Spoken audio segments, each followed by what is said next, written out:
I'd like to call the August 17th Committee of the Whole meeting to order. Correct me if I'm wrong, George, all the trustees are present, correct? That is correct. Before we jump in, do you need to provide any other details of the meeting or? Yeah, I'll go through it briefly again, through the month of August and likely longer due to Governor Pritzker's emergency declarations and executive orders. We're going to be holding our meetings online or via virtual format. For tonight, there's several opportunities to participate. You're able to comment prior to the meeting via letter or email. I have not received any, but if I do receive any throughout the meeting, I'll bring it up at the appropriate time. You can view the meeting live on YouTube or an archive format on our website or on YouTube on the village's YouTube page. And then you could, everyone is here tonight can participate at the meeting as well. A couple different things I'll just make mention. We have 7 different discussion items and a couple quick items that are unfinished business. But there is an opportunity for public comment. There is not a public hearing per se on the agenda here tonight for a couple of the planned use items that they had a public hearing at the planning and zoning meeting. But we will allow public comment as we typically do at committee meetings. What we'll do is if it's related to the item that we're discussing, we'll allow public comment during those times. If it's more of a general comment, please wait till the end of the meeting when we have that relevant section up on the screen. And what we'll do throughout the meeting is just I'll try to keep everybody muted. And if you have any questions or want to comment, use the raise your hand feature on Zoom, and I will call on you, unmute you, and have you state your name. With that, I'll turn it back over to you, Mr. Mayor, to kick over the meeting. Okay, thanks, George. So first up on the list is our refinancing opportunities. Before we kick it over to Bob, George, or Chris, do you have any other intel you want to share with us? Yeah, I think Chris is going to be, Chris, I think I saw you on there. If you want to take it from there, and I'll go through the slides after Bob starts as well. So go ahead, Chris, if you're. I might have to unmute you there.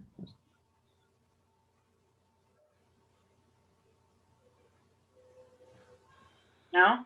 Oh, we got you. Go ahead, Chris. Okay. Thank you. Thank you, Mr. Mayor, and thank you, George. Yes, before I give it over to Bob Vale, it's just a high level. Interest rates are still very favorable for our general obligation bonds. According to our debt management policy, if there's a savings of 3% or greater, we present it to the board. As of right now, we have one callable bond, and that's the 2012, and that was issued for the improvements to Village Hall, for the Veterans Memorial Parkway, which is 355, our contribution, and some technology improvements. Right now, those current interest, the net interest cost on those bonds are 3.98. Bob will tell you the savings. The savings is around $330,000 over 10 years. It's kind of like refinancing your house. Basically what we would do with these bonds. We do not extend out the life of the bonds. It's basically we take what's left of the bonds. I believe it's 10 years left on those bonds. Bob, you can correct me if I'm wrong. And we just basically refinance those, and there's going to be a cost savings. And the cost savings is significant. It's 13 to 15%, which far exceeds our 3% according to our debt management policy. So it's worth looking into. So with that, I'm going to give it over to Bob.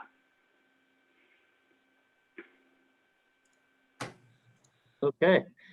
Thank you, Chris. Can everybody hear me okay? Mm-hmm. Yes, sir.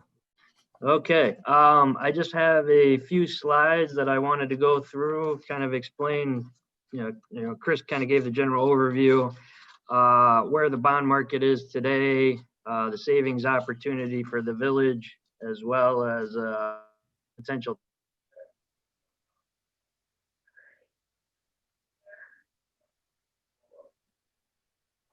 Did we lose him? Oh, Bob, we Looks like lost he you. froze up. I think we got him. Hold on a second.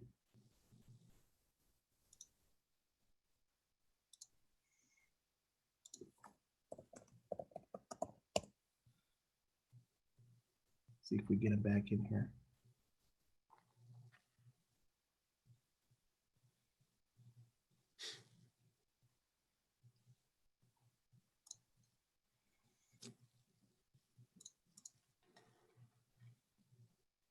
Stop his video and then. All right, well, we could, Chris, you want to, maybe you can, if he jumps back on, he could talk a little bit about the market, where we are in the market, but maybe you can kind of go through his amortization schedule and talk about some of the savings that you already kind of went over, and I'll try to get him back here by the end of the discussion, because I think we're going to probably also talk about other opportunities in the future. Okay, and so like I said, not all bonds are basically are callable. So these are really the only ones that we can call as of right now. With the tax cut initiative that the president had, he took away the advance refunding. So we no longer can advance refund, but we can call the bonds. And if you can see on the right-hand side, I said before the net interest cost is 3.98. If we go out to market, we can, he estimates a low and a high savings. So it's either between 360,000 or 330,000 of savings. The deal would be is that that's what the interest rates are right now. Hopefully they continue.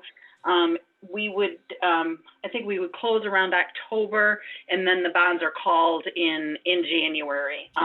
But like I said before, if you look at his schedule, we're not changing anything. We are just we're calling them for a lower rate, but we're not we're not moving it out further. The bonds we're keeping the schedule, the principal schedule, fairly consistent. A little bit less, but fairly consistent with what we had. And Chris, I think we got Bob back on if that works. Bob, I see you. Can we hear you? Yeah, can you hear me now? All right, go. We got you. I'm sorry, I don't know what happened. I got disconnected here. Yeah, it looks like you jumped ahead a couple slides. Maybe if we want to go back just 2 slides, and then I'll just kind of touch on where the market is real quick. Go ahead. Jump into the numbers. I know Chris was going through that. This slide here is just showing where interest rates have been since 1970. And basically, if we follow that blue line, that's kind of the average here on a 20-year bond issuance. So we're looking at 20-year bond under 3%, really near 2%. Historically, we've been well above that. And really, even over the last couple of weeks, it's continued to drop. So from a timing standpoint, what we're looking at on this issue is we cannot close on the bond issue until after October 1st. So we would be looking to price bonds the end of September, early part of October from a timing standpoint. And I'll go through that on my last slide. So we won't be able to lock the rate in until then. But as you can see, the trend down has just continued, and these rates are extremely low. Now, this graph here, we've looked at this before when we issued the bonds last fall. This is a yield curve. So this shows rates anywhere from 3 months all the way out to 30 years. And I went back the last, basically August 10th of 2018, 2019, and as of last week. And you'll see 2 years ago, curve is that top line. Last year, rates dropped significantly. You'll see that middle line. And then look where we're at today. We're about a 200 basis point drop from where we were just 2 years ago. So extremely low rates. So just from a refinancing standpoint, that's why when bonds are callable, as Chris had mentioned, this is the one bond issue that's callable for the village, with rates that are significantly higher than the market today. We're seeing a lot of refinancings in the market, and any new money projects that need to be done from a timing, it doesn't get much better than where we're at today. Now this graph here, this shows the 2012 A bonds, which are callable January 1st of 2021. So we have a window 90 days before the 1/1 payment, beginning 90 days before the 1/1 payment. So that's where that October 1st kind of magic date comes in. That's basically 90 days before January 1st. That's our first opportunity to refinance these bonds. And that box on the left shows the current principal and interest payments for those bonds with a rate remaining of 3.98%. So basically 4%. And the refinancing that we're looking at doing, we're not extending the term, we're keeping the exact same payment dates, we're just lowering the interest rate like you would refinance your mortgage. That's shown on the right. So we're showing kind of a range of a low and a high that's highlighted in those last two columns.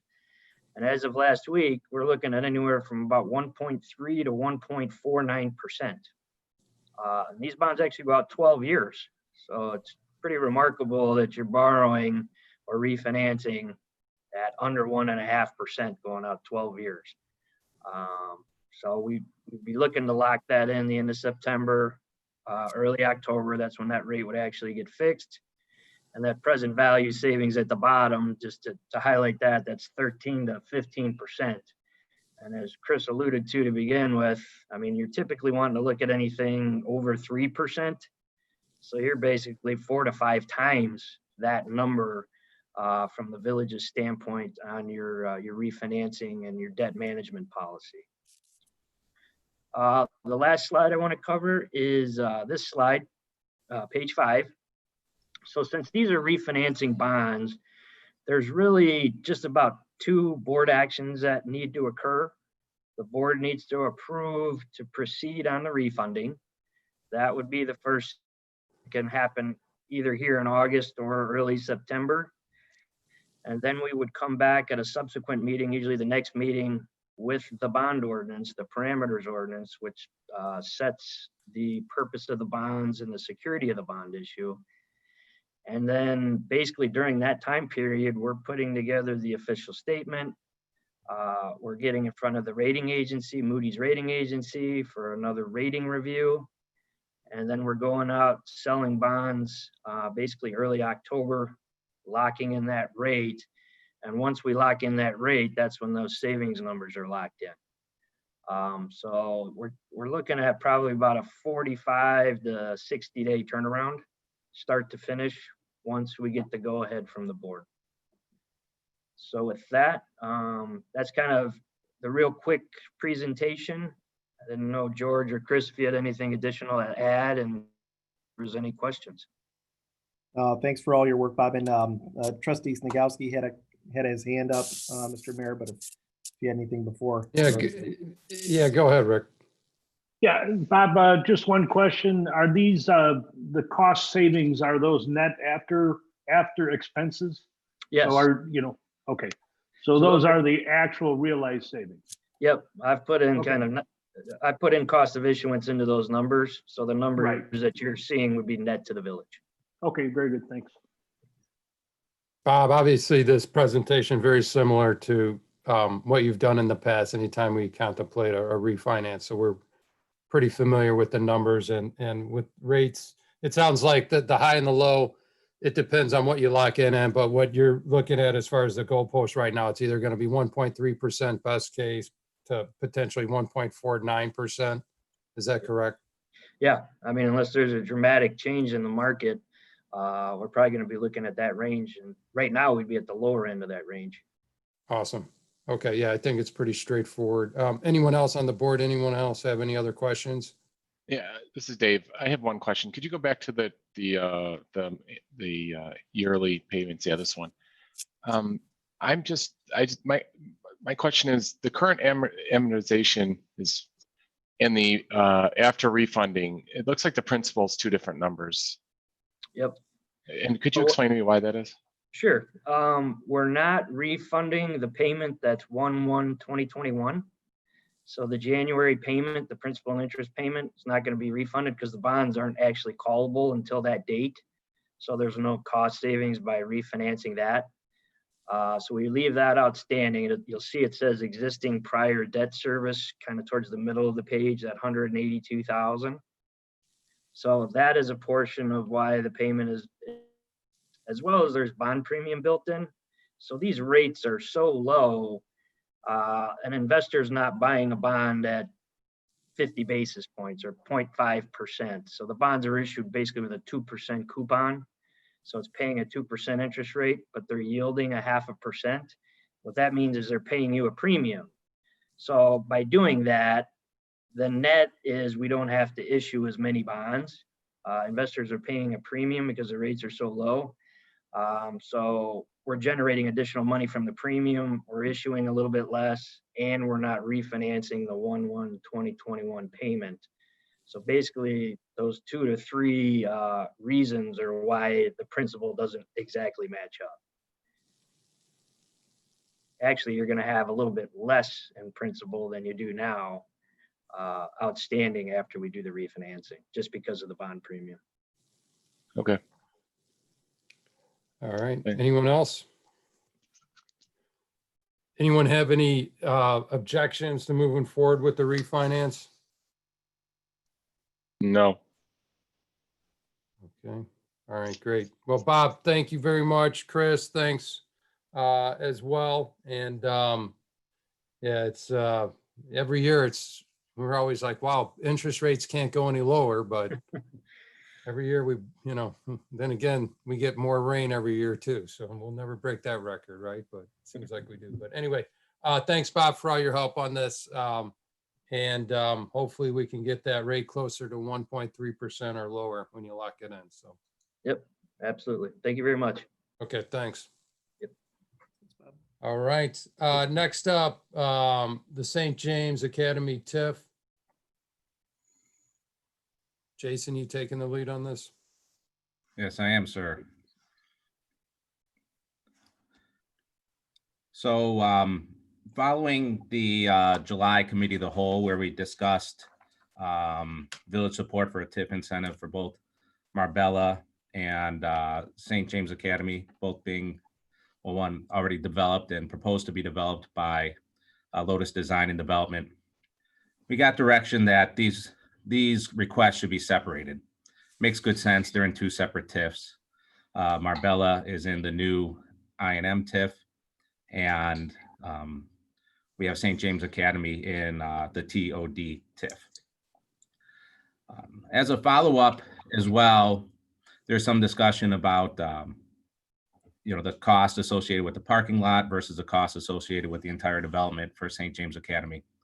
So we did ask the developer, Lotus Design and Development, to submit to the village costs to complete St. James Academy.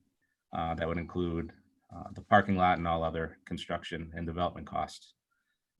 We received that and learned that the development cost just a smidge over $2.3 million to complete the adaptive reuse of St. James as 9 units. There's 8 dwelling units in there now, plus an office for Lotus Design and Development. Earlier in the year, back in January, we did discuss TIF policy along with other incentives. And, we're asking today for direction to pursue a pay-as-you-go TIF incentive. As part of a village policy, it's proposed that the village wouldn't participate any more than 20% total in a project. So in a $2.3 million development, that would be a potential incentive of up to $460,000. As part of pay-as-you-go, it's the incentive is repaid to the developer over the course of many years. So there's no upfront cost to the village. Any incentive is based on the tax increment generated by the project. In this instance, when the TIF was created, the land was still owned by the Archdiocese. And so the increment is all of the property tax being paid currently, which last year was about $34,000. The village always holds back a portion of any pay-as-you-go incentive for schools and library. We always keep money back from any incentive to support the schools and libraries as required by state statute. And 100% of what's available after that can be repaid to the developer. We would go forward with the redevelopment agreement engage an attorney to help draft that. We have asked Kane McKenna and Associates to look at the costs to confirm that they are all TIF eligible, which would mean that they can be reimbursed. And we would present that back to the village board once an agreement is reached.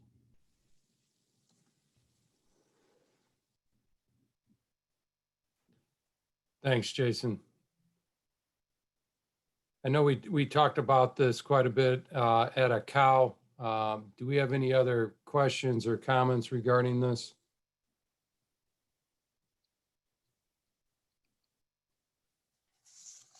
Do we have any, does anyone have any objections to moving forward with the TIF as proposed? Obviously, this has been a very high quality development, 9 units. I believe the TIF was implemented during construction or right at it, Jason? Was that the issue potentially? I know there was some, and I'm not gonna speak on behalf of the builder. I know they commented to us that they didn't realize it at the time of construction. They realized it after or during. Is that correct? Yeah, there is some questions about concurrency or whatever you might say. I did ask Kane McKenna about that question. And just to be clear, any taxes that they have already paid cannot be reimbursed. This would be for taxes paid going forward. But there's no other objection to entering into an agreement.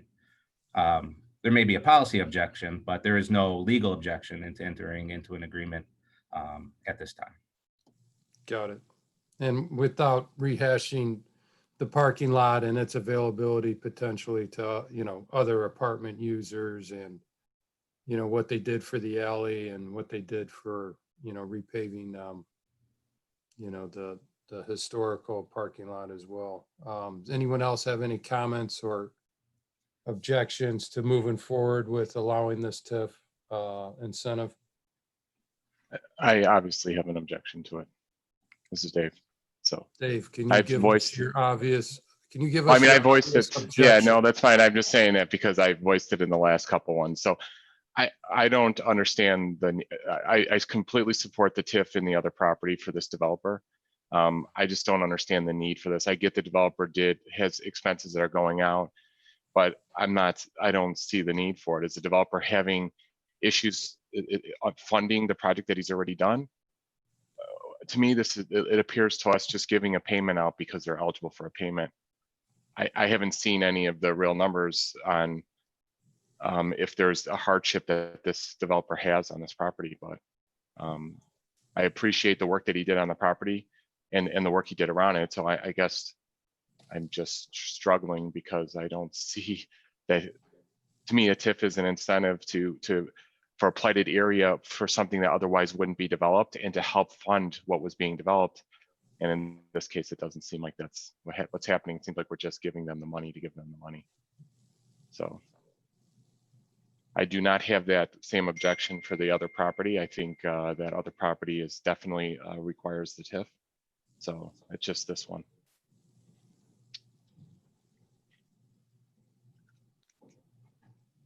Any other questions or comments or objections to the TIF for the St. James Academy? I don't have any objection. I think it's exactly what the quality developer going in there, and he's going over and above what he's required. I think he should be rewarded. So I'm all for it. This is Ron. I have a question.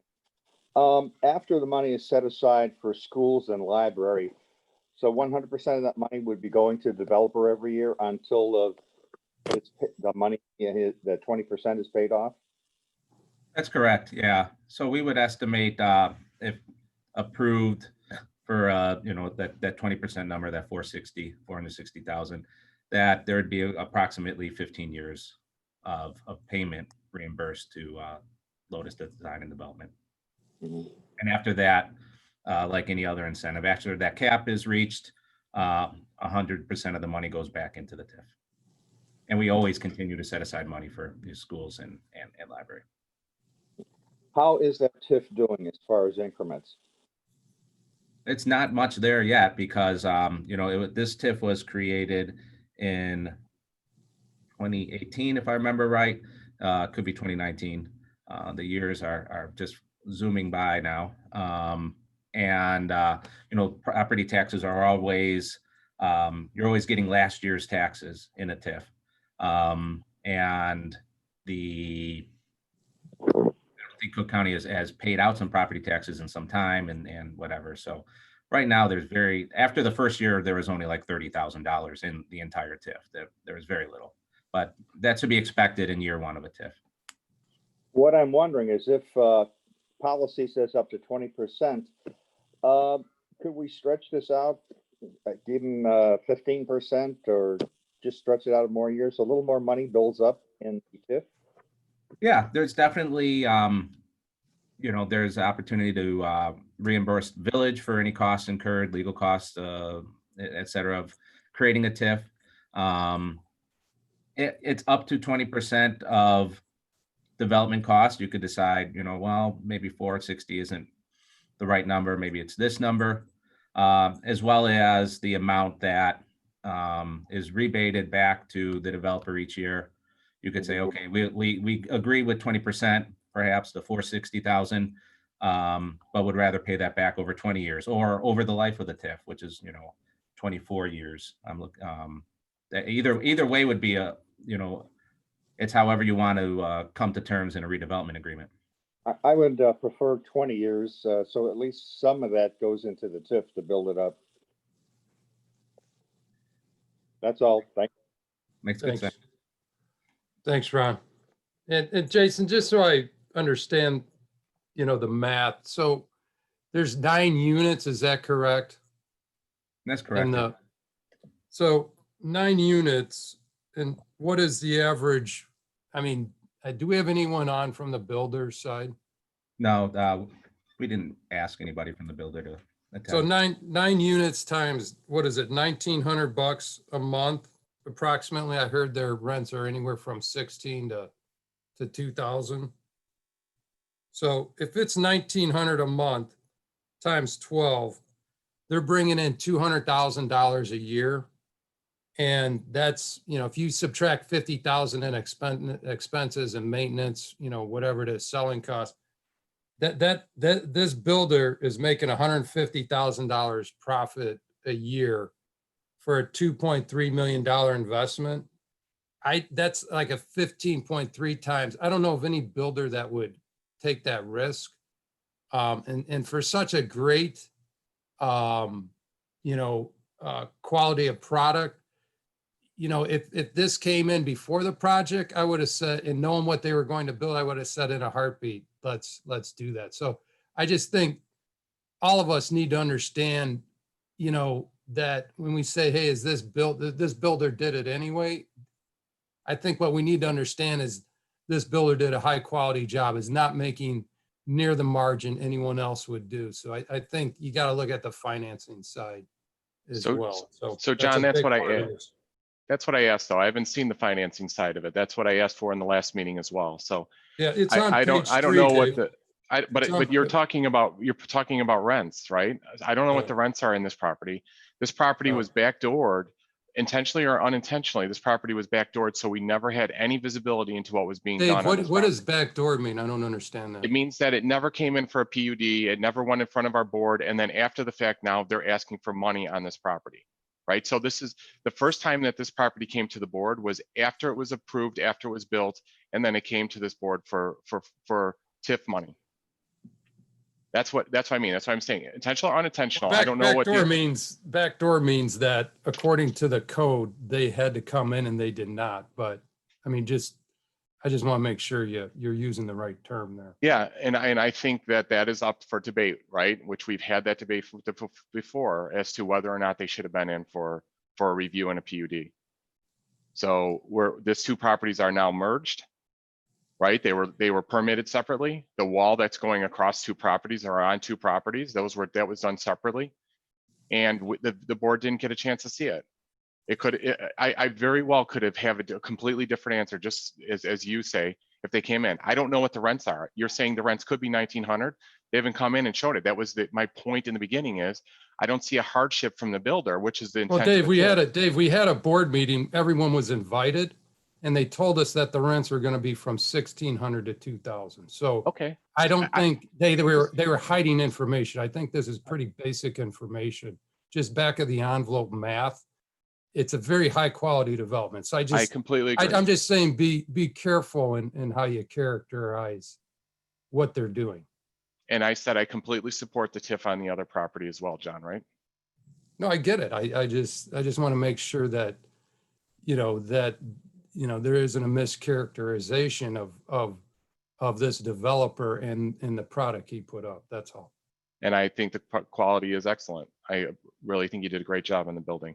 Would you approve the TIF if he came in beforehand? If the developer came in and asked us and then is showing us what his revenue is off of the property and what he's spent, right? I'm not seeing the revenue. You're back of the hand doing it. And that's what I would expect as part of that, right? I want this area to develop just like you do. I think you did a great job in the building, right? Yeah. But I'm saying that this came in after the board didn't get to review what was going on, and I'm not seeing the hardship, right? That my point when I started was I don't see the hardship. I see this and they're telling us what they spent on it, but I don't know what their complete revenue is and where their projections are. That wasn't something they gave us. So I get you're estimating what the rents are based on what they said. I don't know if 2,000 is that the most they're paying there. I know other places down in the downtown area are getting more than 2,000. So maybe he's getting more. I don't know what his numbers are to see the hardship that's going here. I don't see a hardship. So that to me is what the intent of a TIP is to help in the in plighted areas. In my mind, that's the intent, to help in the plighted areas in something that otherwise wouldn't have been developed because of the hardship associated with that area. I'm not questioning the quality that they do. I think they do a great job. I've been in that building. It's an incredible building. But it doesn't mean that I give them extra money if they don't need it in an area that they didn't need it, potentially, right? The TIF money could be used somewhere else that actually needs it. Yeah, and I think Rick had his hand up, but Rick, do you want to go and then we'll kind of go around? I just wanted to remind everybody that we did go out and talk to other developers trying to save this building. Lamont Historical Society was very involved in trying to make that happen, as well as St. Pat's and many other people within town, based on the history of the building and the heritage it brings along with it. So there's more that goes into this than the plightedness of the area. It could have been knocked down and maybe it would have been developed, but that's not the point. Dave's point is this is after the fact. I don't have a problem with that. I believe that this particular person came afterwards and said, I did what I did because I wanted to do it. This became available to me. I didn't have knowledge of it. I do now, and I'd like to lower my costs by doing this. We would have done it in the first place. That's it. Yeah, and I think and I'll hand it back over to Mr. Mayor, but Ron's point is valid, and I think even Dave's, where if we can stretch it out a little bit further, there could be some dollars available in the TIF that we can align interests with the developer. Certain things like beautification efforts on Illinois Street, even small amount of dollars go a long way. We've seen what we've done on Illinois and Stephen, and there's some dilapidated properties on Illinois that we could clean up. The fencing we've talked about. So I think that's all fair. Maybe we can work to extend the payment out so we can save some money to beautify Illinois to make that's the goal of TIF, is to spur development in the next block. So I'll turn over. Ryan, you want to go ahead? Yeah, just real quick. I know a couple of people who toured it, and I confirmed it with a couple of them. It was $1,500 to $2,600, depending on 1 bedroom to 2 bedroom for a monthly rate. Yeah. So maybe what we do is during the board meeting, we get the revenue number. I don't know. Maybe my finance background, I don't care if it's 1,800 and 2,100 to 2,200. It's a 200 some odd $1,000 return. I think the 15-fold return is I think that cap is so high. It's again, I think we're kind of arguing over immaterial stuff, but not that we're arguing, but we could go over that in the board meeting to better understand, Dave, what the revenue totals are. Any other questions or comments on this? All right. Okay. Next up, adopting the 2018 building codes. Jason, you taking this, buddy? I sure am. Yeah, as part of the village board's strategic plan, we identified the need to stay current and adopt codes. The UDO, the zoning code, the development code gets updated pretty regularly, often 3 to 4 times a year. The building code, however, has stayed the same since about 2008. Back then, the village adopted the 2006 ICC, or International Code Council model codes. There's building code, residential code, et cetera. I put a list in the summary there of what codes the village follows. And since that time, we've only made 2 amendments to the 06 code. So it seems to be high time that we get current again. To start the process, we looked at what all of our neighbors were doing. Along with Lamont, we reviewed 14 communities. They were on a mix of 12, 15, and 18. The ICC comes out with codes every 3 years.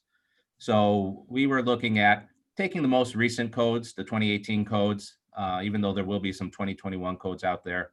You always want to hold back a couple years to get some commentaries and to get some experience in making those codes. So next steps, we looked at what was amended when the village adopted its code in 08. And there are 2 large ones, or 2 main amendments here that are different from village to village. So the first would be about work that's allowed without a permit. The building and residential codes exempt a large number of items as not requiring a permit. There's 10 that fall under typical building. That could be accessory structures, fences, retaining walls, sidewalk driveways, pools, swings. Most of them, the village could not exempt because there are zoning requirements. So at the very least, we want somebody to apply for a permit to make sure the fence is the right height and in the correct location, or your, et cetera. So one, though, that varies from community to community, involves work, and often work that's done by homeowners. And that is painting, papering, tiling, carpeting, cabinets, countertops, and finish work. All of those things require a permit in Lamont, whether people know it or not. I bet many people don't. And it seems to be a split about 50-50 between our neighboring communities if they require that or not. We would recommend in the 2018 update that we keep those items as exemptions. Again, these are items that you could go to Home Depot, Menards, or Ace, go to Ace here in Lamont and do many of these things yourself. And often they are done with homeowners. So often, I think we were looking at the number of permits pulled for these each year, and it's only between 10 and 15 a year, which seemed like a relatively small number considering how many people are probably updating their house. So if there's no objections, we'll move forward with that. The other big section that the village made many amendments to was fire suppression. And in fact, in 08, when the village adopted the code, they made the requirements for fire suppression, which is fire sprinklers, more strict. So for example, the code would say a building that was 12,000 square feet or more would require a fire sprinkler. In 08, we changed that to a building 3,000 square feet or more would require a fire sprinkler. So we have very restrictive codes when it comes to fire suppression. And very recently, the Office of the Illinois State Fire Marshal brought forward new codes for the state of Illinois. So effective January 1 of this year, communities that are non-home rule, such as Lamont, are required by state statute to follow codes that are no less restrictive, or did I say that right? To follow codes that meet the 2015 NFPA, National Fire Prevention Association's fire codes. Those are roughly synonymous with IFC, the International Fire Code, which the Lamont Fire Protection District adopted in 2017. So they follow those codes. We have asked our commercial code consultant, TPI, to provide an evaluation for us and see where the state fire marshal code aligns with the International Fire Code, and we would go forward and adopt the requirements of the state fire marshal. Likely that would increase the square footage for requirements for a sprinkler. There is some discrepancies between the NFPA. They require fire suppression based around occupant load or number of people in a room. The building codes require fire suppression based around total area or square footage. So we're going to make sure those match up and we're not in violation of the state fire marshal. So we'll continue to work on that before adopting any codes. It's important to note that the state fire marshal did say that fire sprinklers for 1 and 2 family dwellings is recommended guidelines. And we just want to confirm, currently in Lamont, those do not require, single family dwellings do not require sprinklers. I believe they do in unincorporated Lamont Township, according to the township fire codes. And we have some unique language in our code related to masonry separation between attached dwelling units. So we would just want to confirm that we should continue to exempt, if we should continue to exempt single family homes from requiring fire suppression systems. It's important to note, and the fire district would want to tell you this too, there are different types of fire suppression. So there is a residential system that is more affordable than a commercial system. There's R&D systems and et cetera. So we could go either direction on that. There's also requests from staff to just a simple one to follow the requirements set in the code for swimming pool fences, that they have to be 4 feet tall. We amended that to add something that required a 5-foot fence. And lastly, as part of final adoption, we would bring some amendments to fees and to bonds and the like, which we're working on currently with Mike Stillman. We'd like to eliminate siding permits if possible, change some permit structures around to make it more easy for to staff to get the permits out a little bit quicker. So we're kind of looking at permit fees. That's all in the regular fee schedule. Some of them are also though included in the building code. The building code identifies what permit types are flat fees and all other permit types are by cost of construction. So we're kind of taking a look at that as well. And as I said, with adopting any new building codes, we would probably bring forward some recommendations around permit types. So that's my report.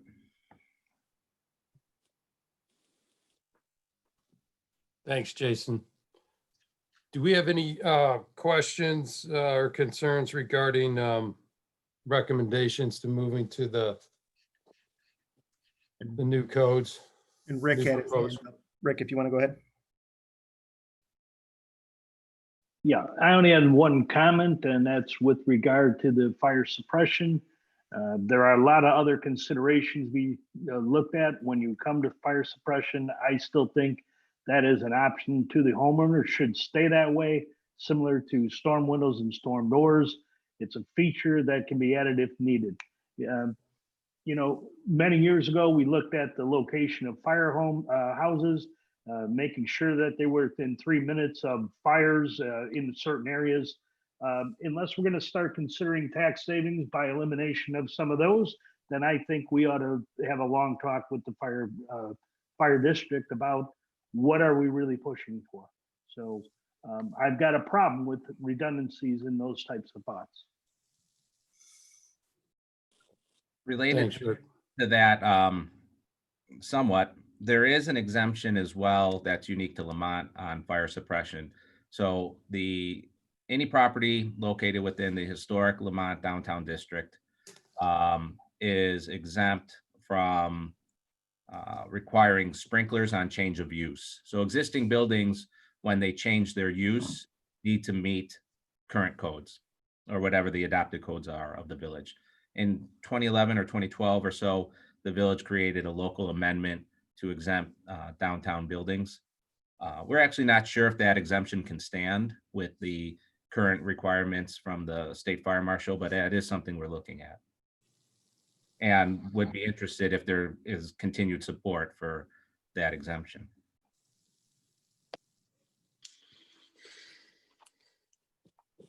This is Ron. I have a question. If we do away with the permits for siding, will we still control what type of siding can be put up? Yeah, that was a consideration, and actually, I think credit to Pam Ray in the building department. This is something, Ron, that's near and dear to you and our hearts. If you are in the historic district, you need a certificate of appropriateness for siding, and so she was concerned that if we eliminated those permits, that we would miss some certificate of appropriatenesses or COAs. So her recommendation actually was we charge siding by cost of construction, and maybe just make that another consideration would be make it a flat fee.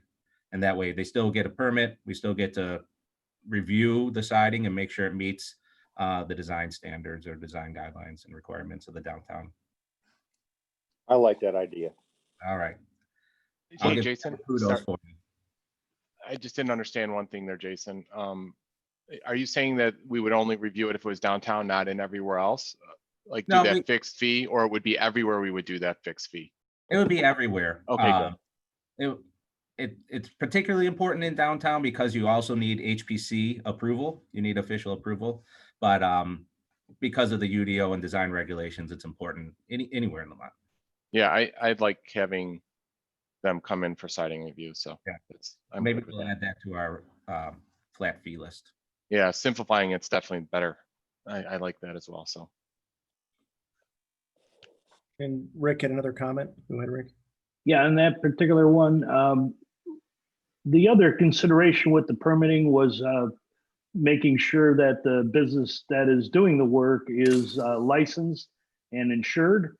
So whatever I don't have a problem with streamlining the whole process, but we do need to keep our eye on the ball as it relates to insurance requirements, so that people don't have these, I don't know what term to use. There's a number of adjectives that can be thrown out there, but let's just say contractors that are not covered properly with insurance. Yeah, it's something we're looking at. I was actually talking with Mike Stillman today about the contractor licensing, and we'll likely make some changes for roofing contractors because they are licensed by the state and they have their insurance and bond with the state, just as a plumber, an electrician, fire suppression, landscape. There's several trades that are licensed by the state, so we'll probably switch to just accepting their state requirements. We did look at bonds though. Lamont requires $25,000 bond. That's more than any of the 13 other communities we looked at. Bonds are kind of a pain in the butt, and if you know how to get a permit in town, you also know that contractor licensing is going to slow you down and sometimes considerably. So we are working to expand what we accept for bonds. For some reason, we don't accept bonds from State Farm. And we're working to change that. We may look to reduce the amount of bond required to be consistent with our neighbors. Homer Glen and Lockport both require $20,000 bonds. If you're a municipality and have experience, you also know it's very difficult to collect on a bond and often is going to require a lawsuit. To that end, Orland Park just eliminated bonds in 2019. They don't even require them anymore. The insurance they do, because that's important, but bonds are something that we're looking at as well. It really varies from community to community. I think Woodridge doesn't even require contractors. Jason, I guess what's more important than who requires or who doesn't, do we have a history on how many times we've called on a bond? That would be more specific to, is it any good? Is it worth it? Do we ever call a bond? If we haven't called one in 50 years, then that would be more impressive to me than who else is doing it. Yeah, anecdotally, just asking the folks that have been here for a long time, Joe and Pam. Joe's worked with the village for 20 years, Pam for 12. They remember no times that the village has called out a bond. That's not to say we haven't. You know, we've changed attorneys over the years, but we couldn't find any instances. We did look, because that's sort of the same question I have, Rick. It's no wonder we get along. I'm just like, if we're doing this, are we doing anything with it? You know, the purpose of the bond is to protect the homeowner if the contractor doesn't do the work, you know, as promised or whatnot. And if we, you know, can't enforce that bond, then why are we asking for it in some way?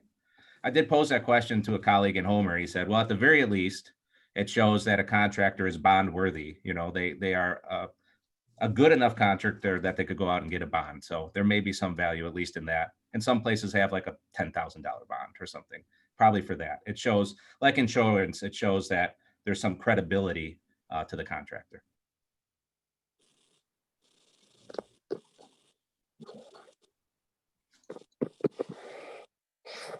Anyone else have any other comments or objections to moving forward with the exceptions, be it either the permitting or the fire code? Hi, this is Jeanette. And I do have a question with regard to the fire code. Does that mean that an existing home is going to have fire suppression installed if it's more than 3,000 square feet? No, the 3,000 square feet number I gave was for commercial construction. That was in the International Building Code. The Village of Lamont does not require fire sprinklers in single-family homes. However, for residents in unincorporated Lamont Township, they would fall under the jurisdiction of the Lamont Fire Protection District for their plan review, Cook County and Fire District, and the Fire District may have different codes. Okay, Jeanette, you're outside the village, right? So that'd be more applicable to you, correct? yes. And somebody said something about a township fire suppression or rules. I think that we are under Cook County. I'm not sure about that, but I could check on it and see. So in other words, I'm not sure, I'm assuming the state ones would, you know, come in on top of the Cook County ones, but I never heard of a township fire code, so. That's all I Jason have. might have misspoke. It probably is the county's fire code. Yeah, that's what I think. Yeah, you had the wrong hand up there, Jeanette. I wasn't ignoring you. You had the hand that shows applause, not the hand that you want to speak. I thought maybe you really liked this item. Didn't mean to not call on you, but thank you. I told you, I am not proficient in this, but okay, I'll try and remember that. Thank you. All right. We all good, George? Yeah, I think, Okay. All right.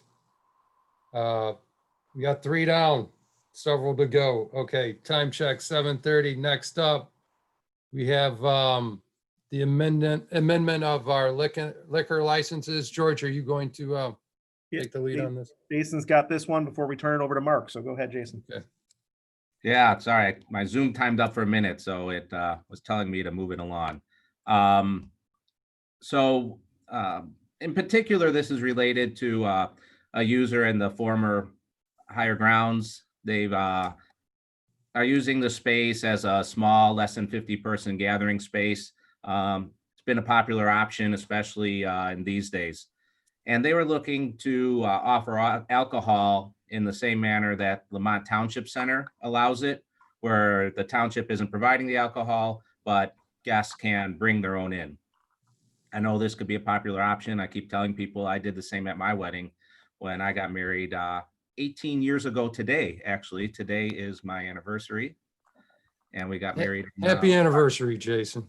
Thank you. My wife is so happy that I'm here with you guys today. I'm sure we celebrated at the Forge yesterday. We celebrated at the Forge. She ziplined for the first time, me for the second time. So You might be watching on YouTube, Jason. So just, oh yeah. Hi, Mary. So I was working with Mayor as liquor commissioner and with Mike Stillman as well as our attorney. And there's two options we have here that we want to bring to the board.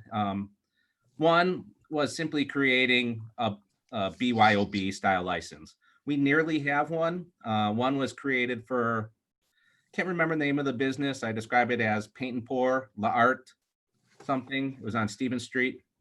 That one does have restrictions on the amount of bottles one could bring in, because that was really for a sort of self-consumption. This would eliminate those restrictions, and we would follow other BYOB ordinances. Mike Stillman shared one from Chicago Ridge that Olison and Stirk just completed. I looked at one at Oak Park, which is where I got married. And so there's lots of options out there if people are comfortable with BYOB. One of the restrictions there, though, it usually means you can't bring in alcohol or the hard stuff. And so the other that does not allow gaming. One of the concerns is once you give somebody a pour license, if their business fails, and we don't want any business fail, but if their business fails for some reason, they could become the next Dottie's. You know, once you give a pour license, they can get gaming. And so we wanted to, we see that more as a land use issue, whether or not you want gaming and not necessarily a licensing issue. So we wanted to control that in some way. And there's a good chance in the coming months, we'll work with Mike to overhaul all of the liquor license classifications. But in the short term, and as a way to help, these property owners, we're proposing adding what I'm calling an X designation. So we create a class that can be added to any of our existing liquor classes that excludes video gaming. So it would allow for essentially a tavern license, which would allow for entertainment and exactly what's happening there. It would allow for them to have a liquor license, but it would prevent that business from having video gaming and potentially becoming Dottie's, Betty's, Stella's, whatever number those are, if people are opposed to those sorts of uses. So just looking for direction. If we're good with both, we can bring amendments, to the next board meeting. If we prefer one or the other or none, just let us know, and I can keep working with Mike on that. Yeah, Jason, I've been pretty outspoken. We don't need any more Dottie's or Betty's in town. We shouldn't be we shouldn't be providing liquor licenses just so people can do gaming. It should be, hey, you open up a restaurant or restaurant bar, you're there, that's your business. The gaming might supplement that, not vice versa. So I'm definitely, very strong about no more Dottie's or Betty's. So that's just kind of my 2 cents. I'll leave it up to the rest of the board to give their comments or recommendations. Trustee Maher had his hand up. You want to go ahead, Dave? I figured I'd try the hand this time, George. So It's the right hand. Okay. Yeah, John, I completely agree with you on the Dottie's, Betty's thing. Jason, I didn't completely understand. I thought the state said if you served alcohol, you were allowed to do video gaming. I didn't think that was a requirement of the village. I thought it was a state requirement. So is that true? Or it sounds like it's not anymore, or did I just misunderstand that? Yeah, I don't know if Mike's around. I might have to have him bail me out on this one, but they need to have a pour license. And so, you're saying you're allowed to pour liquor. Yeah, so this is kind of walking a line here. You're saying there was one in Tinley Park that got passed recently that that probably is where we're headed, actually. So they have a license plus video gaming, not a license minus video gaming. We're kind of walking into it from the other direction. Oak Lawn's been in the news lately because they're trying to have that push tax on there. So there's definitely, some changes happening, more on the local side. It's probably more of a legal question, really, if our X designation would stand if the village were to be sued over it. But in the short term, we think, it does work. Again, we're watching what Tinley Park is doing. They are a home rule community, I assume. They're big. So that may be different for them. and I don't know if Mike's still on, because I'd like to get that answer, because so I'm for this if legally we can. I just thought this was a home rule versus non-home rule thing. And since we were not, I thought when we were doing the referendum that this was controlling liquor or the gaming, I thought was one of the benefits of being home rule. So I guess I'm for it if it's legal. I just don't want us to have it not legal, then get sued, and now we're letting someone else in to do it. So I guess I can leave it at that, and you guys can follow up with Mike on it. Sounds good. Yeah, we'll try to find some other non-home rule examples. You know, usually we don't want to be the trailblazers, but if we find somebody that did it first, we could fall behind them. And in the meantime, we could just BYOB rules are allowed everywhere, so we could, you know, pursue those as well. And that still gives the business owners an option to provide beer and wine for their guests. Yeah. I think All right. Rick might have had his hand up. Maybe he pulled it back down, but Mike had to run to another meeting. He's doing double duty again tonight, but we'll follow up with them, Jason, and before it comes to a vote, try to find the best way to protect us. Sounds good. Thank you, everyone. Thanks, Jason. So we're all good there? No objections or comments from any of the other trustees? All right. Okay. All right, one more down. Okay, next up, outdoor storage at 15324 and 15328. Is that up next, Canal Bank? Yeah, Mark's going to handle that. I'm going to try to make him the host here real quick on the back end, just so he can share his screen instead of mine. I'm going to try that. Mark, let me know. And Mark's going to handle the next 3 items, so he's going to share it on his computer. Let's see if this works. Well, it says he's now the host, George. So. I am the host.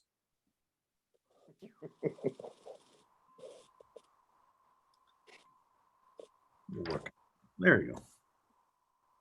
Awesome.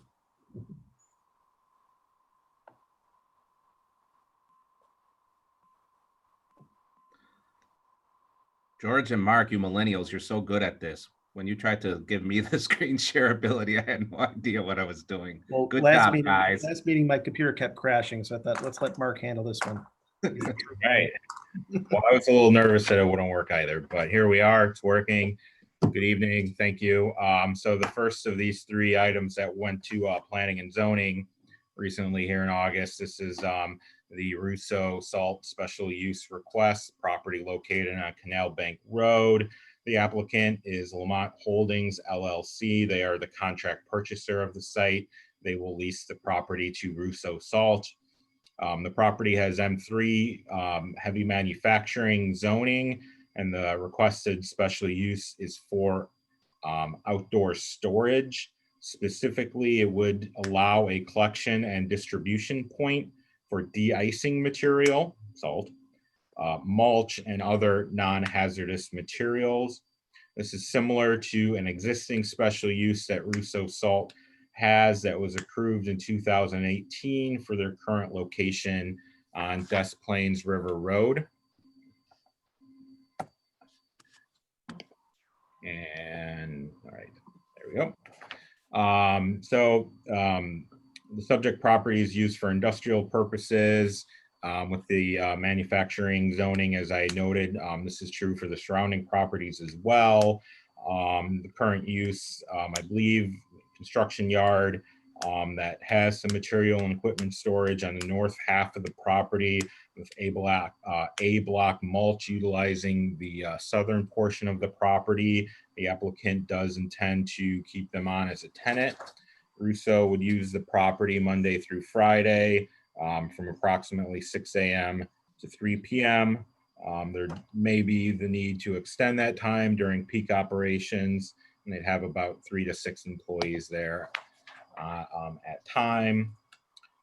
Just kind of noting here on the screen, I do have some definitions as to the purpose of the M3 zoning district and what outdoor storage is. Just note that the outdoor storage use is a special use in all of our M zoning districts. The village's comprehensive plan, Lamont 2030 plan, does designate the subject property as industrial. In addition, there's some additional information in there related to Target Industries report, which does want to preserve manufacturing and transportation type uses. So a little bit more specifically with what Russo intends to do with the site, they're intending to have a concrete pad, which is highlighted in yellow on the screen and marked with the number 1. This would have a 6-foot containment wall. This is where the material would be stored, typically between 20,000 and 50,000 tons. And it would have a covering that would be neutral colored. In addition, just, we've noted that there is a private access road, which kind of is enumerated as number 2 there on your screen on the side. We had just asked the applicant to, just review if the access is legal, and if not, provide an access easement. So in reviewing special uses, the Unified Development Ordinance lists 4 standards. They're shown on the left of your screen there. Staff, as noted in the staff review, does find that the requested special use meets those standards. Public hearing for this was held at the August 5th Planning and Zoning Commission meeting. There was no public comment. Planning and Zoning Commission had voted 6-0 to recommend approval based on staff's 6 conditions, which are shown on the left there. I won't go through all of them, but I do want to note that those are, again, very similar to the conditions of approval that were on the 2018 approval for Russo with their current location. That's all that I have for this item. The applicant is present with their attorney, I believe. Answer any questions that you may have. Thanks, Mark. Just to start off, I think we might have talked about this either in a meeting or offline, but the sale of this product, will it generate sales tax? And if so, what is the estimated annual sales that we estimate to have at this? Sure, I believe it does generate sales tax. I'm not aware of any kind of amount. I'm not sure if the applicant can further elaborate on that. I'm here, yes. Hello, this is Eric Adams. How you doing, Eric? Okay, yes, I wasn't sure if you guys heard me fine. So regarding sales, obviously it's a commodity, so price is driven just a lot on supply and demand, so there's a range. Also, depending on weather, could be various tonnages, but I would say an estimate probably about $3 million of revenue through that location. On salt only? Yes. Yeah, it could be. I mean, it could be considerably higher, but again, it just varies on the price of the material as well as the volume in itself. So, got it. Thanks. And that would be the only material. Did I hear that potentially it'd be mulch as well in the non-salt season, or is it going to be 100% salt? initially, it would just be de-icing. If the property allows for other materials down the line, then that was the reason that we would like that option. Currently, the property is active for offloading off the canal, in the later summer months, early fall, and then that de-icing is shipped out during the winter months only. So there's probably about 5 or 6 months, 5.5 months that's actually shipped. Clearly there's an opportunity for other materials to be shipped, just based on demand. But our business primarily has just been de-icing in the winter months. So, that's what we're looking for approval for initially. There is a current tenant on the site that, supplies mulch, and he's been on that site. I couldn't tell you how long, but for some time. And we'd like to work a similar arrangement if it's possible. So we're looking for mulch as an option for additional material. Got it. And this is not necessarily a question for you, Eric, but more of a comment in general. the road, which is, I believe, I didn't even know the name of the road, but I assume it under your map, Mark, it was called Canal Bank Road there. Yeah. And I've had various conversations with different users. Is that a private or public road? I'm not sure. At the Yeah, I moment. believe it's MWRD's road, Mayor. Yeah, Mayor, Got it. we own Old Lamont Road. This is Ralph, if you didn't Yeah. know. But we own Old Lamont Road, the bridge, until it curves around to where it goes underneath the overpass. Then it turns Yeah. into a private road, I believe. On BNSF, right? So Correct. pretty much where the mulch is. And Dave, I know you relate to this, and Ken, I'd see you guys out there. You know, that road there. I mean, it's been crazy the amount of traffic of mainly cyclists on that road.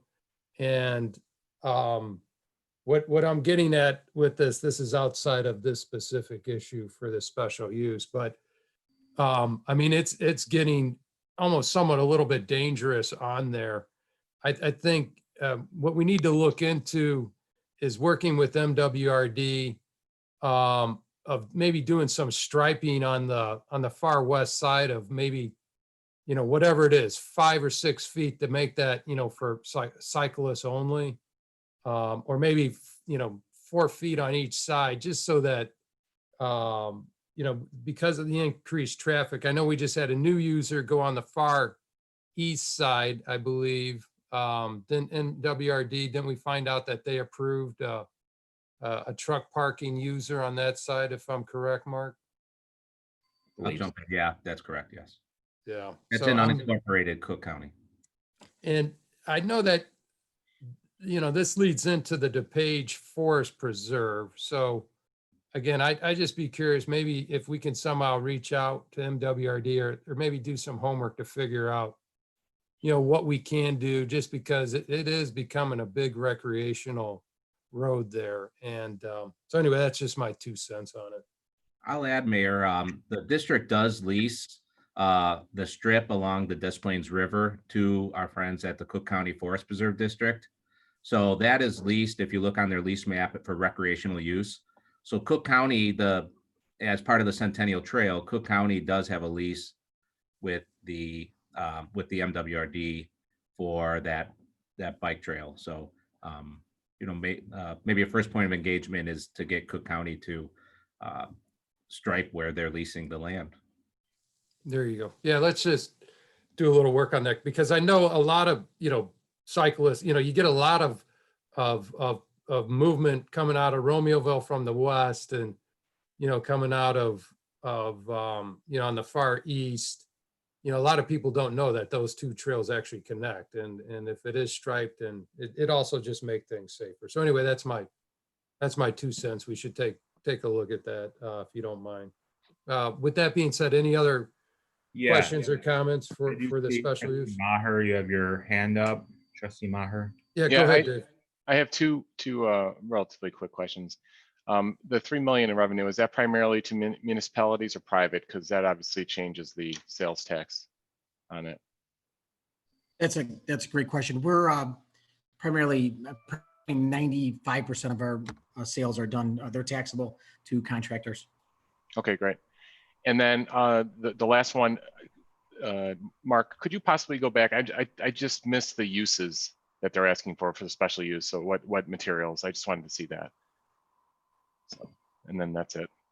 I'm going the wrong way in my slideshow. So So you gave us a preview into what's to come, right? sneak preview.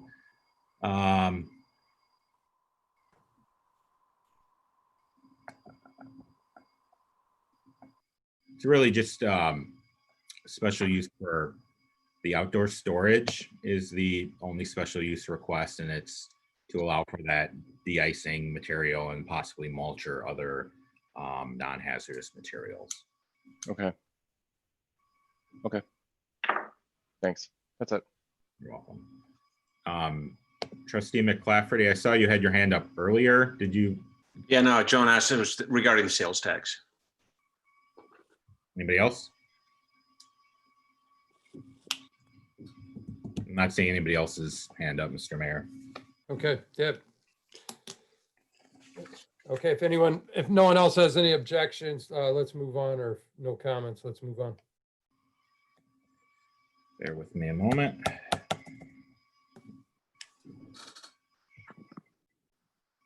Okay, so the next item is homes at Riley's Meadow.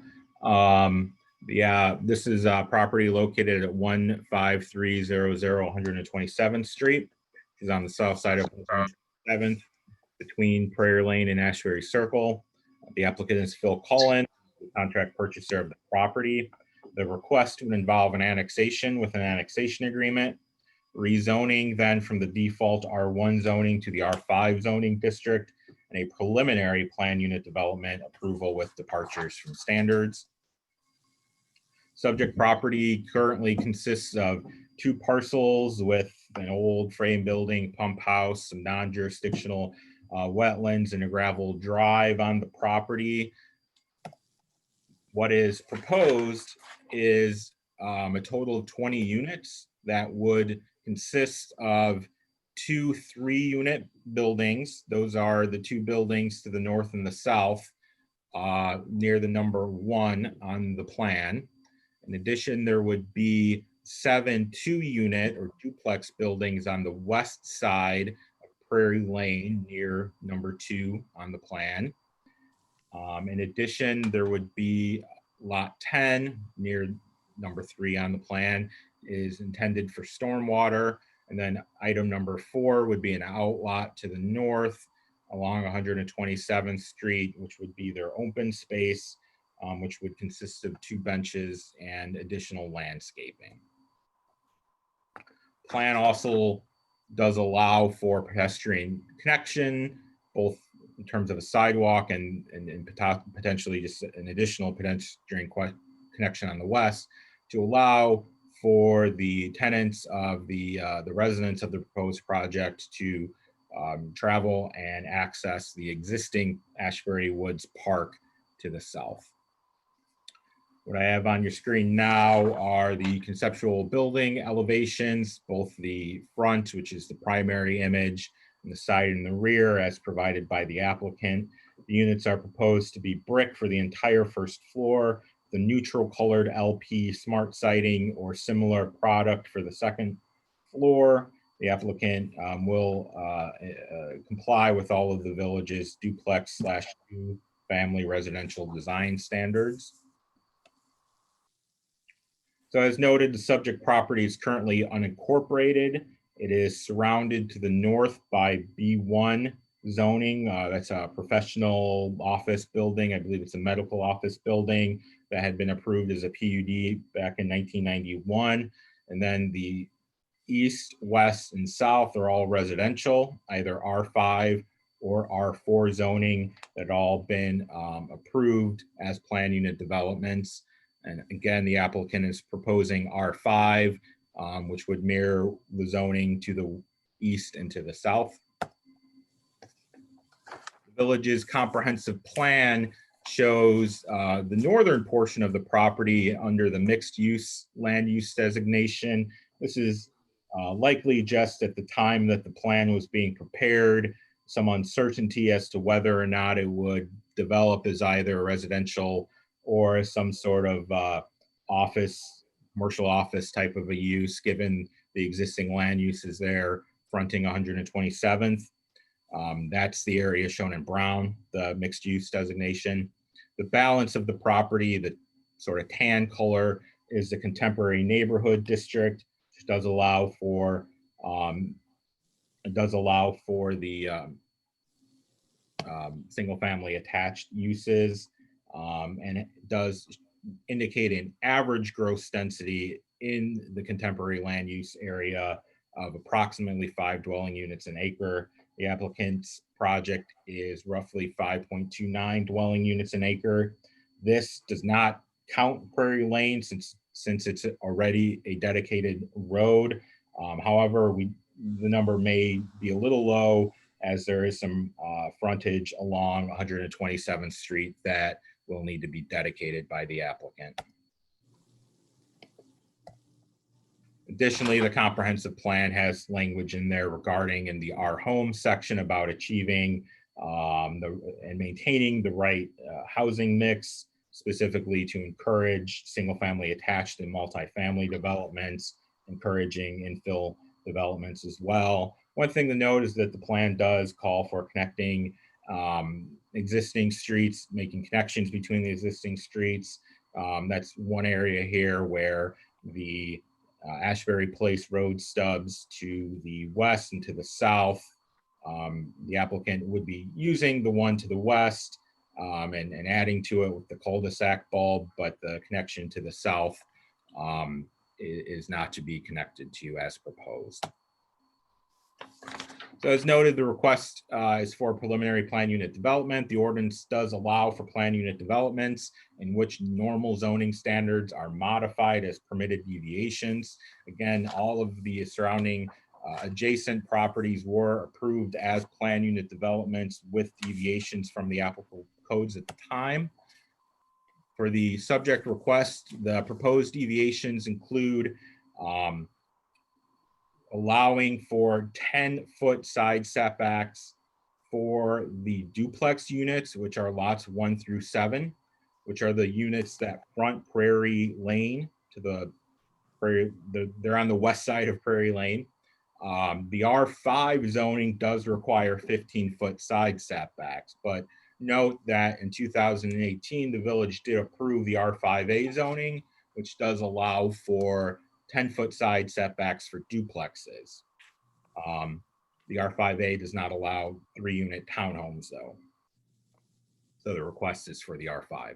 In addition, plan unit developments require a minimum of 15% open space. The applicant's providing 7%. And in addition, they have their request has not provided a tree preservation plan. The applicant's arborist submitted a tree assessment report that was reviewed by the village arborist. They've been in communication and to work on agreeing about a strategy to best approach the development of the site regarding potentially existing trees and landscaping. I'm not going to go through all of this, but note that the applicant has worked with Gewalt Hamilton Associates, a reputable traffic engineering firm, to prepare a traffic study. They have a few comments here of note that the site impacts on the area will be limited and that no road improvements are required to accommodate the proposal. We have had this traffic study reviewed by a traffic consultant that we've engaged with, Trans Systems, to provide for sort of an independent review of the traffic study, and they've more or less agreed with the assessments provided in the Gewalt Hamilton traffic study. The applicant has, of course, provided an engineering plan that is being and has been the initial plan reviewed by the village engineer, in addition to drainage exhibit that they provided as well. Village engineer comments I have up on the screen. Just kind of highlighting a few points. There's some stormwater to the southwest of the site that is going to be taken and moved to an exit, so the plan would sort of capture and move that stormwater to an existing county storm sewer on 127th Street. The plan provides for stormwater an overflow stormwater route across the cul-de-sac between buildings 4 and 9, which would be good in case of a failure of the stormwater system. And according to the village engineer, the plan provides ample stormwater detention and volume control in accordance with both village and MWRD ordinances. And also of note, the proposed foundation elevations for Riley's Meadow are designed to be 2 to 3 feet lower than the existing townhome units to the west or south, and that follows the lay of the land. The applicant has also provided the landscape plan. We've had comments from both our village planner and our arborist, which we've provided to the applicant. One thing to note is that there's some additional landscaping being requested. And of note, at the Planning and Zoning Commission, there was some discussion about existing landscaping, which is probably some landscaping on Ashbury Woods West or Ashbury Woods 3. So of course the applicant, this is something that we will need to look into the perimeter of the site, and of course landscaping that falls off their site on other property, they cannot remove, of course. We had a technical review committee meeting regarding this request on May 21st. In addition, then the application went to the Planning and Zoning Commission on August 5th, 2020. We had several written comments provided prior to the meeting. Many of the individuals submitting the comments also attended the public hearing and provided verbal comments. The remainder of the written comments were read into the record. Those comments, along with the Planning and Zoning Commission meeting minutes, have been provided to you and are included in the packet for tonight's meeting. So I'm not going to walk through all of the comments that we've been provided since they've been provided to you. The Planning and Zoning Commission recommended 5-1 to recommend approval of the request based on 4 conditions provided by staff with 1 additional condition. These conditions are on the screen. The additional condition, condition number 5, related to that Ashbury Place stub street, which would be to the south of the subject property. It was sort of felt, since the road's not being extended, maybe that road could be vacated and made part of the Park District's site, which is immediately adjacent to it. So the Planning and Zoning Commission recommended that the applicant sort of help us out, assist with the village and the Park District regarding that. I'll note that I've subsequently talked to the Park District last week about this. They even had a meeting last Thursday, I believe, where they sort of informally discussed this as well. It sounds like it may be difficult, or there's not a lot of interest, at least, in doing this. That whole stub street cannot be dedicated. There is a duplex unit where one of the units does have a side load garage accessing that road. So in order to allow for proper vehicle access into that driveway, that entire right-of-way can't be vacated. Only a kind of smaller portion of it would be. So, you know, it's not necessarily a lot of land for a lot of use there. So again, the initial feedback was there was not a lot of interest in that. So that's sort of all that I have. I'm gonna leave this site plan up here just so we can all see the screen, and I'll take any questions. The applicant's here as well to answer anything as well.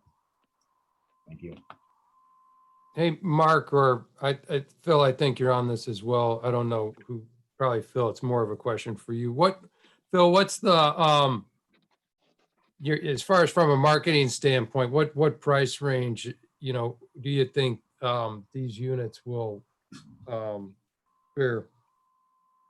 Mayor, right now we're looking anywhere between probably $420 and $450 per unit. As the final sales price, or just like starting without any extra? No, I think that's, I mean, the buildings we do, I think for the most part, there may be some extras as far as maybe a finished basement, but I don't see people spending 15-20% more of the base price. That'll be figured in. So, and that's pretty comparable to what's on the east side of Prairie Knolls. I looked at all the sales in there that have taken place in the last couple of years. So that's about where we're at. You know, that's all going to be subject to lumber prices, which are absolutely sky high right now. You know, but based on all indication of what's going on in the commodities market, by the time we would start in the spring, hopefully they're back to pre-COVID levels. So you never know. Okay, and Phil, last question from me. Are you, as far as the recommendations, I know the 5th recommendation, because that's what I thought as well. I remember we were going through this. As far as Ashbury Place, there's a house that has a driveway that comes pretty close to this property line. I mean, outside of that fifth recommendation, are you okay with the other four staff recommendations? Yeah, for the most part, Mayor, we've, Cole's on the line. We pretty much have drafted all the responses for all the, for the ecologists, for Chief Rimbaud, and any issues that have come up. We've looked at the landscaping. We're in agreement with what the staff has recommended. Going back to this Asbury Place South, though, Mayor, that driveway is probably about a third of the way down from the intersection. And I'm not so certain that something couldn't be worked out there to shorten up that Asbury Place South. I mean, my preliminary plans do show a guardrail there, but I think there's something that perhaps I can sit down and talk to the Park District and work something out. That's kind of a unique building. That building sitting there on that corner, the front doors both face east and west. So the front yard on the other side doesn't have any road frontage. So this side, yeah, it's got that, and it's got, and that's what my idea was, rather than having that street stub in there. That street, I think, could be vacated, and provide a driveway. But ultimately, that would be up to a homeowner that we haven't talked to see what what they feel about that happening. So, is the homeowner? Is the homeowner? I'm sorry, Phil, to interrupt. Right, I assume is the homeowner on tonight? Because obviously we need their input as well, or I would at least, I think it would behoove us not to at least hear from them, but go ahead, Phil, sorry to interrupt. No, and that was it. We're going on looking at how we've got this laid out with the detention backed up to Asbury Woods West. This was a tougher piece. Typically to do a double stack homes or townhomes on each side of the street, you need a minimum of 330 feet. This was the last piece. It sat there. The guy who got the guy who Donovan that did Asbury, he tried to buy property. He couldn't reach an agreement. So the property's been sitting there unincorporated for all these years. So ultimately the lady had got a hold of me because she's friends through a mutual friend of mine and said, you do infill projects, what do you think? And we've laid this thing out 15 different ways to see how we can make this work with eyebrows off of Prairie Lane. And this is the plan that made the most sense. So because this is only 284 feet. So there was recommendations or comments made at the public hearing about not using Prairie Lane and centering the road down the middle of the property, but it just doesn't work because of the dimensions of the property. So, got it. But anything else other than that, anything that the staff and Cole had worked with Mark and Jamie on this, we went back to October of last year when we started this, and we had a little delineation we had to do on the northeast corner of the property with some wetlands, and then COVID hit. The Army Corps of Engineers wasn't working, the county wasn't working, so here we are 10 months later coming to committee to halt. So got it. And so Phil, one quick other question that just came to me. That townhome number 8, their Yes. backyard backs up against Asbury Place. What's going to be the landscape or whatever that will, I guess, give coverage to that? Has anything been contemplated? Oh yeah, we have a full landscape plan. If you see that, man, you got to kind of look close. Actually, we're making the connection of the sidewalk out of Asbury Woods West, which is Asbury 3. We're running a sidewalk down the lot line between lot 8 and lot 31 in Asbury, so we can make a connection of that sidewalk. Okay, so there was staff recommendation, and I specifically hired a landscape architect that was very familiar with Lamont landscape ordinance. And then somewhere along the line, I think they said, well, we might be a few points or a few bushes short on in the open space, but that can all be worked out. The staff recommended adding some landscaping as buffers, which I can certainly do along the west side of lot 8 and the back of 9 and kind of bury and hide the guardrail. One of the things in the engineering comments I'm going to point out, is if you kind of look closer, there's a flared end section that is on the south side. It's the southeast corner of lot 31. That's Ashbury Woods West. That is not properly drained. And we've worked with Jim Kankar. My engineer and I will be out there again tomorrow morning, but it puddles. And it's in the flared end section is lower. What we're proposing to do is we're pulling that flared end section off, and we're running a 15-inch storm sewer all the way down the western boundary of our property to tie in to the storm sewer that runs parallel, and it's in the road right away from Cook County, which is a 30-inch. Right now, that water just runs off and eventually works its way up to the corner of Prairie Lane and 127th Street, and there's a lot of water. So we're going to take that water and we're actually going to put it back in. We're going to put it in the 30-inch storm sewer. That was at the recommendation of the MWRD. So we've been on conference calls with the MWRD and the Army Corps of Engineers. The Army Corps of Engineers did not take jurisdiction. So under the watershed management ordinance, we are going to work with Cook County. So this is going to be one situation that we are going to take a lot of flow that's coming through here, and eventually it works its way into the pond on Prairie Knolls, and we're going to put it into that storm sewer. Got it. Okay, that's all I have. Anyone else have any questions or comments? Sure. Real quick, I should note, I wanted to move a little bit quickly, but those were comments from Jamie, our consulting planner, with the townhome unit number 8, and also 9, to provide a little bit of extra landscaping there for buffer purposes. I do see a Miss Evelyn Gantek, you have your hand raised. Yes.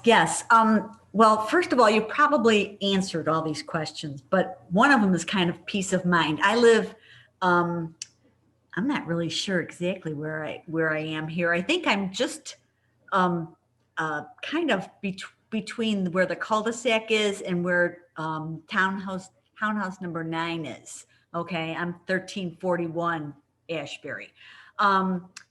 My biggest thing is we have all those trees back there, obviously, and it's nice and private, and it's, the birds and all that kind of stuff, and it's very nice.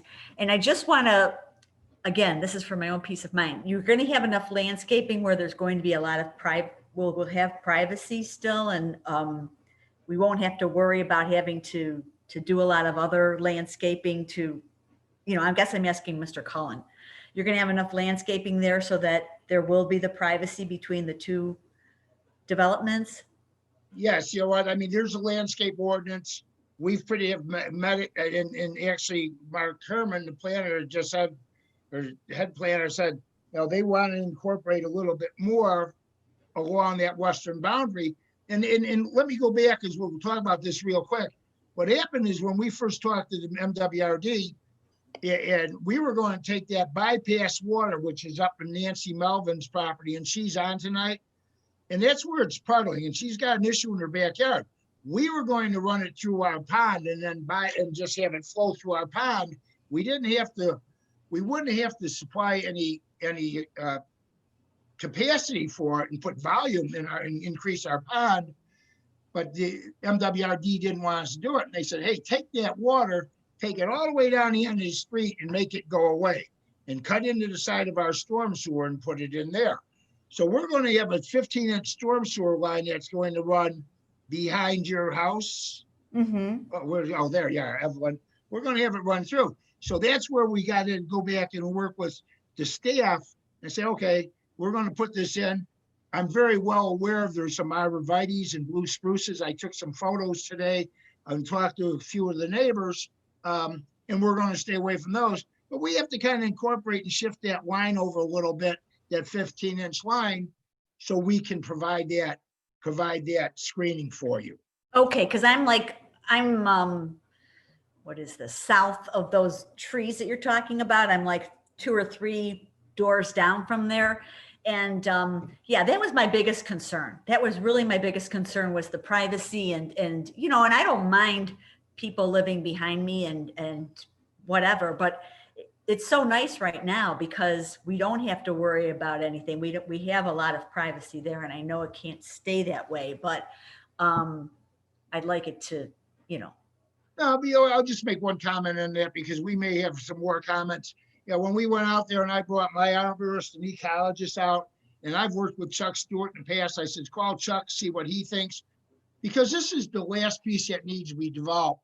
When they put in Prairie Lane, and that's what caused a lot of the issues, and even how that wetland in the northeast corner of this property grew, is that everything was built up around it, and all of a sudden we've got a hole in the ground.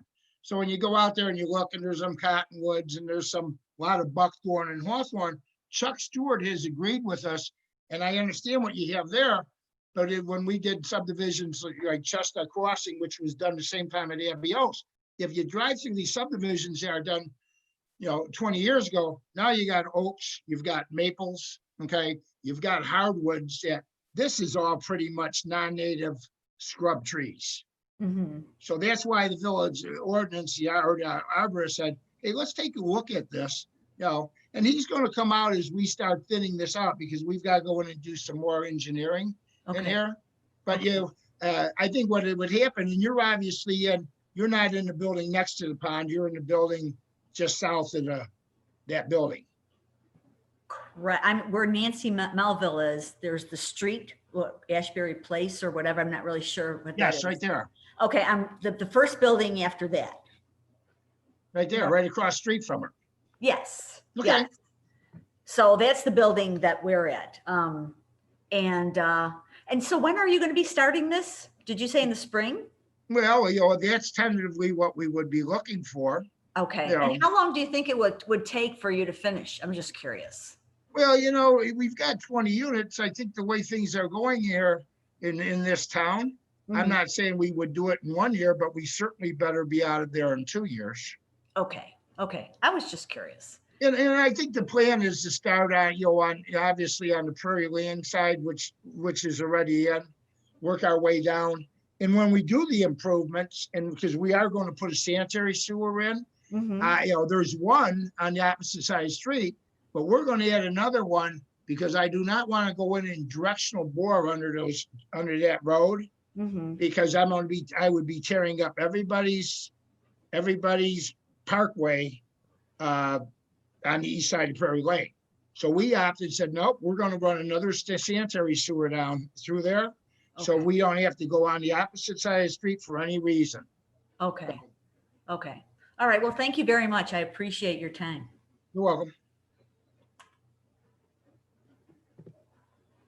George, anyone else?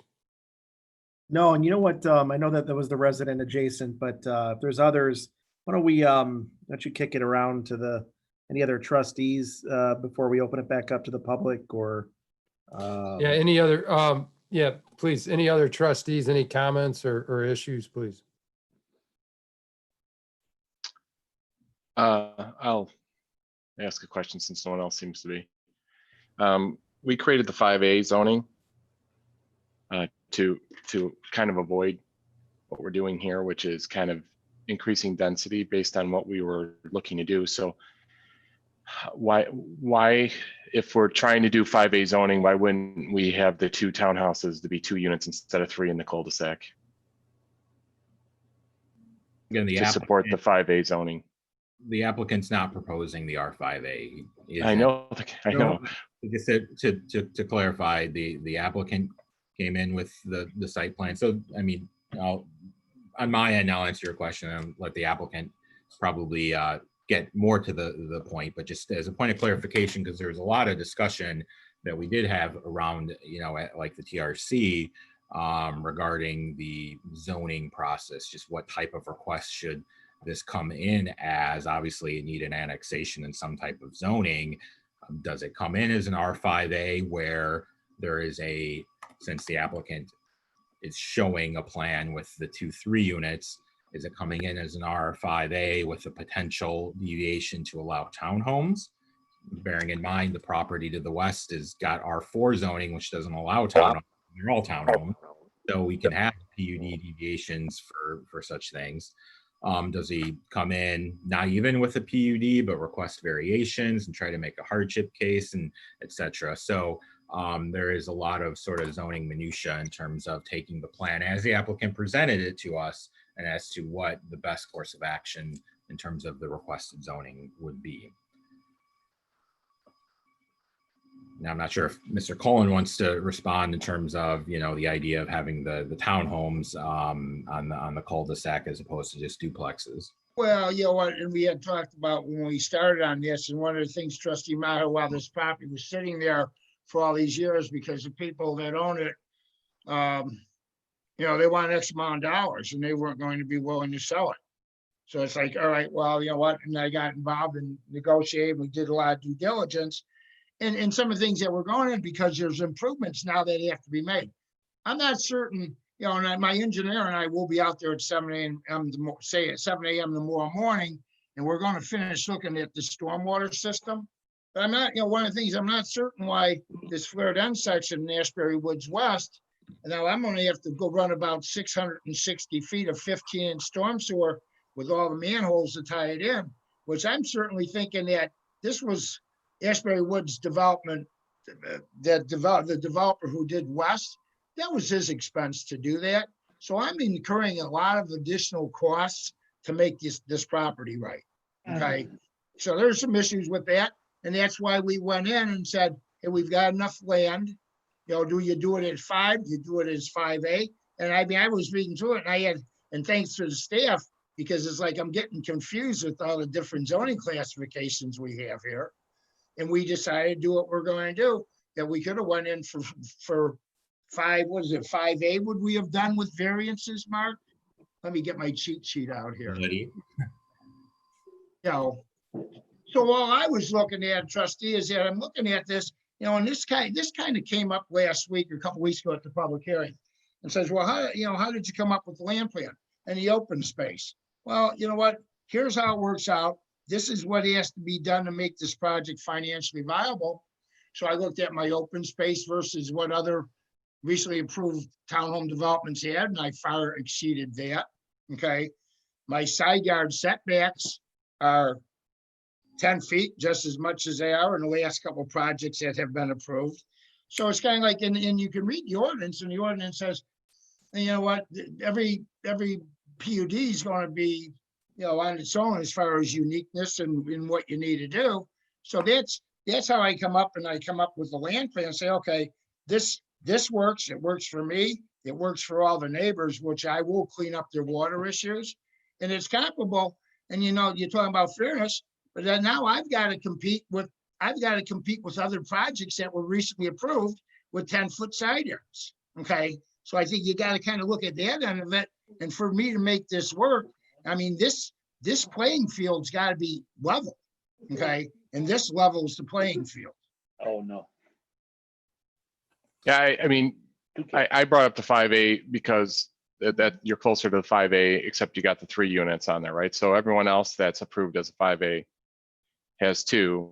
But if you go 5, which is to me probably the right zoning to be in anyway, and you make the density the appropriate, or you make the side yards appropriate, it makes it comparable to the houses, the development across the street. So you're not really in a new street, you're on an existing street, and you're making besides the fact that there's going to be a parking issue on the street, but you're making it more dense than the same street on the other side of the street. That to me is how I would have looked at it. But no, well, you look at that, you know, trustee, I'll tell you, there's 11 units over there. There's 2 4 units and a 3, and they're 40-foot units. So you got 40-foot units times 11, you got 440 feet of building. I've got 14 units that are 32 feet wide, which is 448. So I'm not, as far as density and building, you know, and you look at 30-foot side yards across the street, where you got 3 buildings and you got 3 spots between the buildings, you know, so you can have 3 spots at 30, or you can have 7 spots at 20, how I've got it. So when you take a look down the road, you know, it's going to look like mine is more, because it's more spread out, Dave, because there's a detention basin on that corner of Prairie Knolls where my townhome unit number 1 is. So my units are spread out. I mean, Phil, I'm just looking at the density chart that says existing prairie subdivision is 4.82 and your proposal is 5.28. That's all I'm looking at when I say Well, the density. No, but I think if you go back and if Mark would do that, or my son's on, maybe somebody can throw it up there. What happens when you came up with the density for Prairie Knolls across the street, or, you use that road, okay? Right. Well, that 5.28 is my project without the road, and there's another number on there as far as density, and he's looking for it. He's gonna find it. But there's my density. All right, so if you look at the bottom number of mine, now that includes the road, and typically these include the road. Well, in this situation, it's very unique because the road's already in. So if I was going to use the road just like Prairie Knolls or Ashbury Woods West or Ashbury South, my density is only 4.6, whatever that number is, 8. All right. So my density really isn't 5.29. It's more like 4.68, which fits the area. It's no higher than anybody else. What is the what was the issue you had trying to connect to that street on the south? You're using Prairie Lane, but that street on the south, what was the issue with connecting there? Well, the issue that we had with it was that, we've got a homeowner says, here's how much dollars we want. I know this is something that the village doesn't necessarily want to hear, but you go in and the road was, first of all, it wasn't centered. And this is the end product of ever being the last piece developed, that you got these stubs come in there. And it's like, it doesn't make any sense to connect them. Okay. And then when I went back and looked at with the traffic engineer and said, well, maybe it would have, it could be connected. But then when we looked at Notting Hill getting approved and making a connection and using their access point to be St. Andrews Way or St. Andrews Court and running 43 cars out past the condominiums, they said it isn't necessary to have the second street stub in there, or a stub connecting these streets. So this was somewhere along the line, somebody said, hey, let's put a street stub in there, and you can see it's not centered anyway. Sorry, Phil, I'm not following you on that. So well, I didn't understand what you meant by Notting Hill. Sorry. All right. Well, you can't see my ID. Well, Notting Hill, it's up there now. That is the Beach and Hill Mansell / project. That property is running east, and 128th Street is running west through Notting Hill, and then it's connecting to St. Andrews. Okay. So that was the question, was it going to be necessary? I went out and I actually provided even for 14 units, I provided a traffic study. I wanted to see what the traffic engineers, that I hired, which was Gewald Hamilton, which is one of the more recognizable traffic engineers, consultants in Chicagoland area. And then it was passed on to your consultant who typically agreed with mine and said that street didn't need to be connected. Okay. So I look at it, Dave, I look at it from the point of people that have property. Hey, the lady and the people that own our Lamont residents that own Riley's Meadow, the vacant land. And I says, I don't understand making the street connection from Ashbury South, Ashbury West. It doesn't make any sense. Now you're losing more land. And then you've got basically your detention pond. I've got 7.5% open space. Okay. And I mean, we're looking around and seeing what's going on. I mean, Willow Point, great project. I liked all the elevations. I think they did a great job out there. They've got 2.5% open space. So when I come in and say, okay, I've got to go present this to the village board, I says, are they going to be, they've got to be quite reasonable that I've got 3 times as much open space for this small project. And not only that, and then picking up the expenses of tying the sidewalks in to get to the Ashbury Woods South Park that is owned by the Lamont Park District. That is not a private park in any shape or form. So we did the best we could with this, and one of the things you look at, say, you could have done this, that, I'm coming in, I'm using high grade materials. I'm not coming in and say, hey, I'm gonna put brick on the front of the buildings and everything else is gonna be vinyl siding, you know. So I knew what was across the street. I know what's behind there, you know, and I'm certainly not gonna come into these people and say, hey, I'm gonna cheapen and potentially reduce the value of your property by what I built. So I made absolutely sure that what I'm proposing here fits that neighborhood. Okay. So I just didn't understand, and I appreciate the quality of the materials you're putting in there. I think it does keep it consistent with that neighborhood. Okay. I'm sorry, I'm still not understanding the connection now.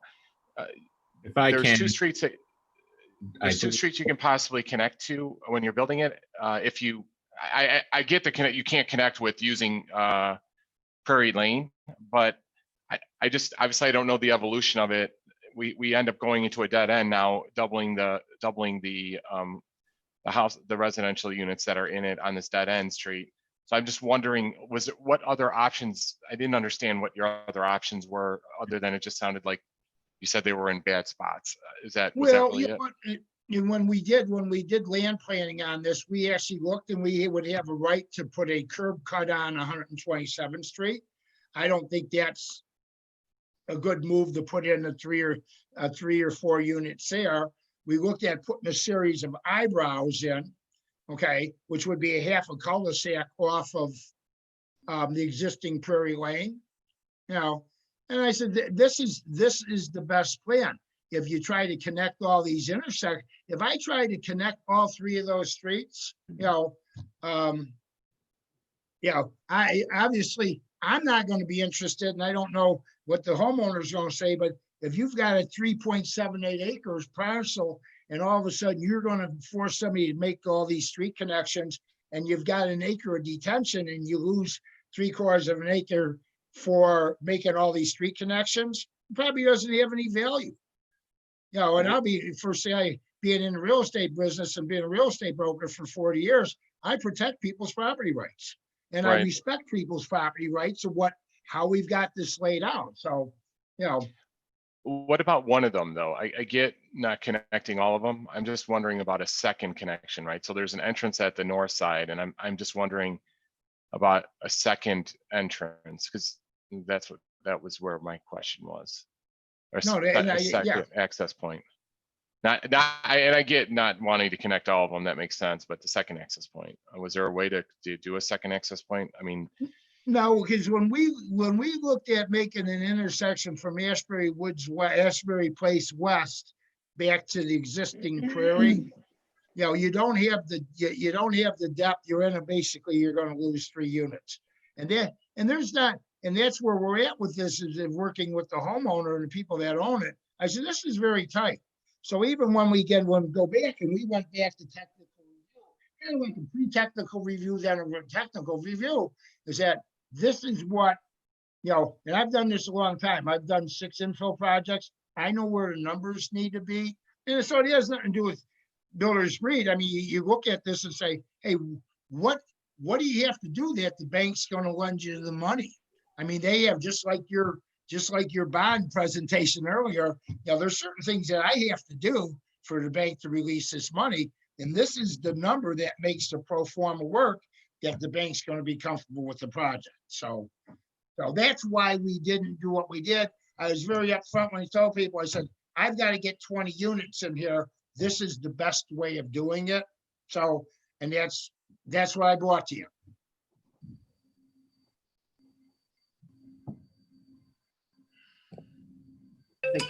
And I think Janelle has her hand up, and then before we get to she's no, yeah, Phil, I had the same problem that on the secondary part of Maher with the connectivity issue. I don't know.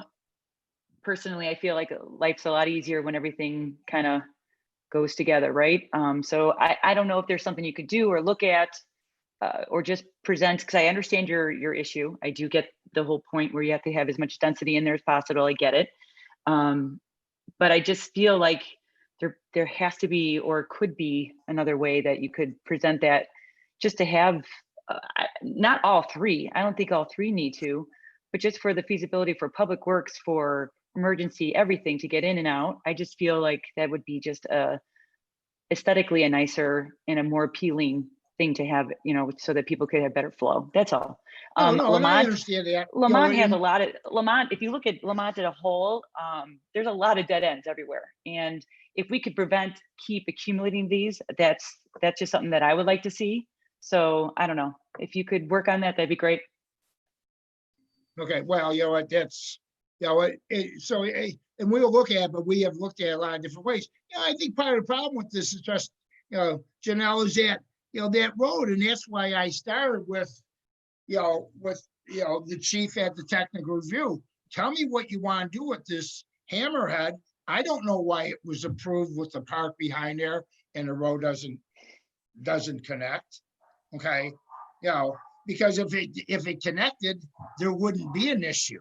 Okay, and that's what I've explained to homeowners. That's what when I first came in, said, here's the issue with these locations of these streets, and we're having a dead end hammerhead on Prairie Lane. This is something that I'm doing as much as I can to correct issues out there, but there's only so far I can go with it. So I appreciate your input.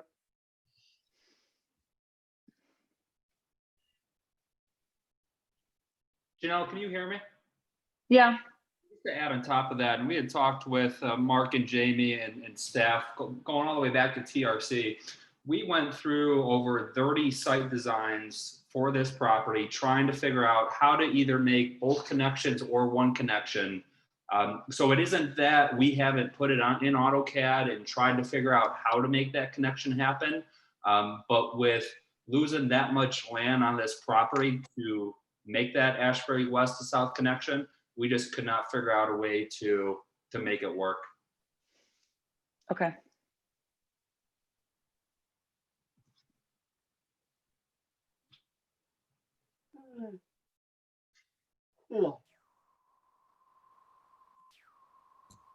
Janelle, I would say one other thing is that, that cul-de-sac, when we first had initial comments on that, because they've been using that, I don't necessarily think as much as the police, and I would assume the police even make a 3-point turn, but you've got the hammerhead there that the garbage trucks are turning around or coming down and turning around.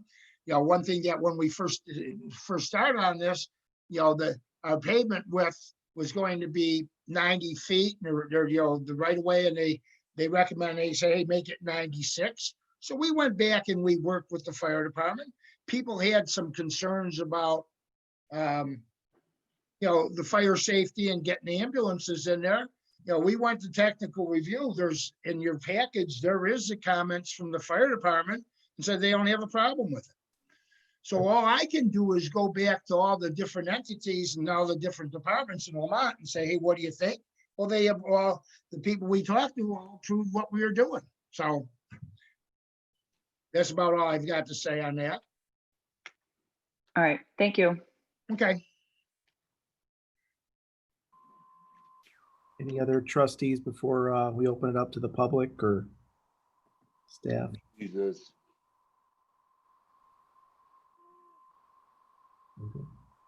I got my hand up. Oh yeah, sorry, Ron, go ahead. Phil, on Prairie Lane, now the water is on the west side of the street, on your side? The Yes. water line? Yes. Okay.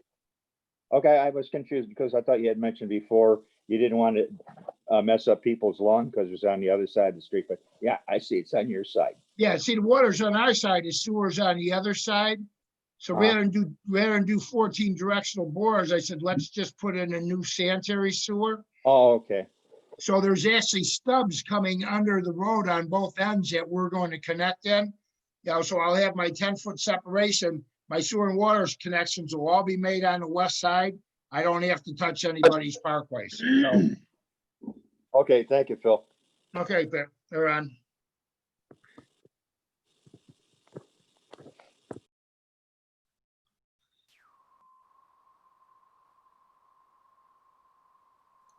All right, anybody else?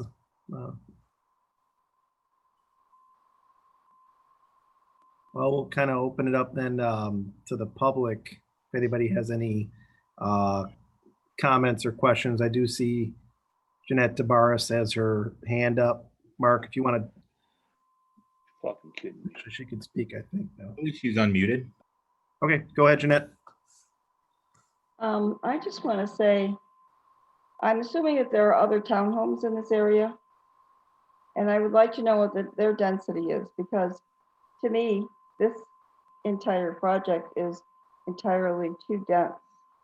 And you're trying to, put 10 pounds of stuff in a 5-pound bag, and it's just not working. It doesn't work out that way. I think you have to decide whether you can do something to reduce that density, because it's just too dense. Now, when I asked you about the townhomes, are there other townhomes, and what is the density there? I believe Mark has that up, or thought we went through it, Mark, but I'm sorry. It is on the screen that the applicant provided. There are single family attached, so townhomes, all surrounding it, with density between, with Ashbury South, a little over 4 units an acre, all the way Ashbury East, being 5.5 units an acre. So there are townhomes, and they're not all exact, but, and 5.5 dwelling units an acre. And again, the applicant, is at 5 and 5.2, 5.3 dwelling units an acre, with this proposal. So it's similar, maybe slightly, but it's in. And when you talk about that density, are you including that area that is going to be used for detention? Yes, so that is So really, it's not, the townhome itself is not going to be on. the subject property is 3.78 acres divided by 20. That gets you your 5.28, 5.29 dwelling units an acre. Did I jump in here, Mark? Sure, yeah, Phil. Well, no, Jeanette, if you look at these numbers on this here, all of these density calculations are based on the road right-of-ways, the detention ponds. My equation is exactly the same as every one of these surrounded properties. So basically, there's a comprehensive plan that the village paid a lot of money for to upgrade this to the 2030 plan, and I'm meeting the plan requirements, okay? So we can't arbitrarily just decide that we're gonna go in and say, well, we don't like it. And the bottom line is, I'm right there, right in the mix with the same density as everybody else. So that's how you define the density. Mark just told you how you calculate density, and you can take any one of these projects and take the area and divide it by the number of units, and that's what you come up with. And Mark, if you don't include the road right away for the existing Prairie Knolls, to be apples and apples with the number that we're putting out for Riley's Meadow at 5.28, the actual density for the existing Prairie Knolls would be 7.71. Yes, if you calculate the same way we are and you pull their road out. So that's the only way you can get this, and you've got to have a common denominator, and that's the road and detention. So, when looking at our plan, we're less dense. We go in, and I'm not even going to talk about that Notting Hill deal down there, because it was approved 10 years ago. But, and I think we talked about this in the past, and even about this open space of, and it may be adjusted, it might be a little bit more, a little bit less, but you get in and you have these open space requirements, and we are going to put park benches in. We're going to put an access point in, which I want to put off 127th Street. So anybody that walks by, if they need to sit down, they've got a place to sit down. So, and we're going to do the bench, and we're looking at what they did with the Beecham project out in Willow Point with their coverage they did. So there's something that we're going to come back to final engineering with. So that's where we're at. I think for the most part, the way this is set up, and with the backyards being open, not only to the units that I have off Prairie Lane, but the units that are in Ashbury, that the backyard is faced by Western Boundary, they couldn't ask for a better project than this. They have all this open space and detention and open space behind them. You know, so there was a lot of thought put in this, and this was ultimately said, you know, like I said, we worked on this thing for 10 months. It's here. This is the best we can do with it. We're agreeable to work with a little bit of landscaping and some more screening or whatever you have, but what you're seeing on the screen is the optimal solution as far as we're concerned to develop this property. So. Thank you.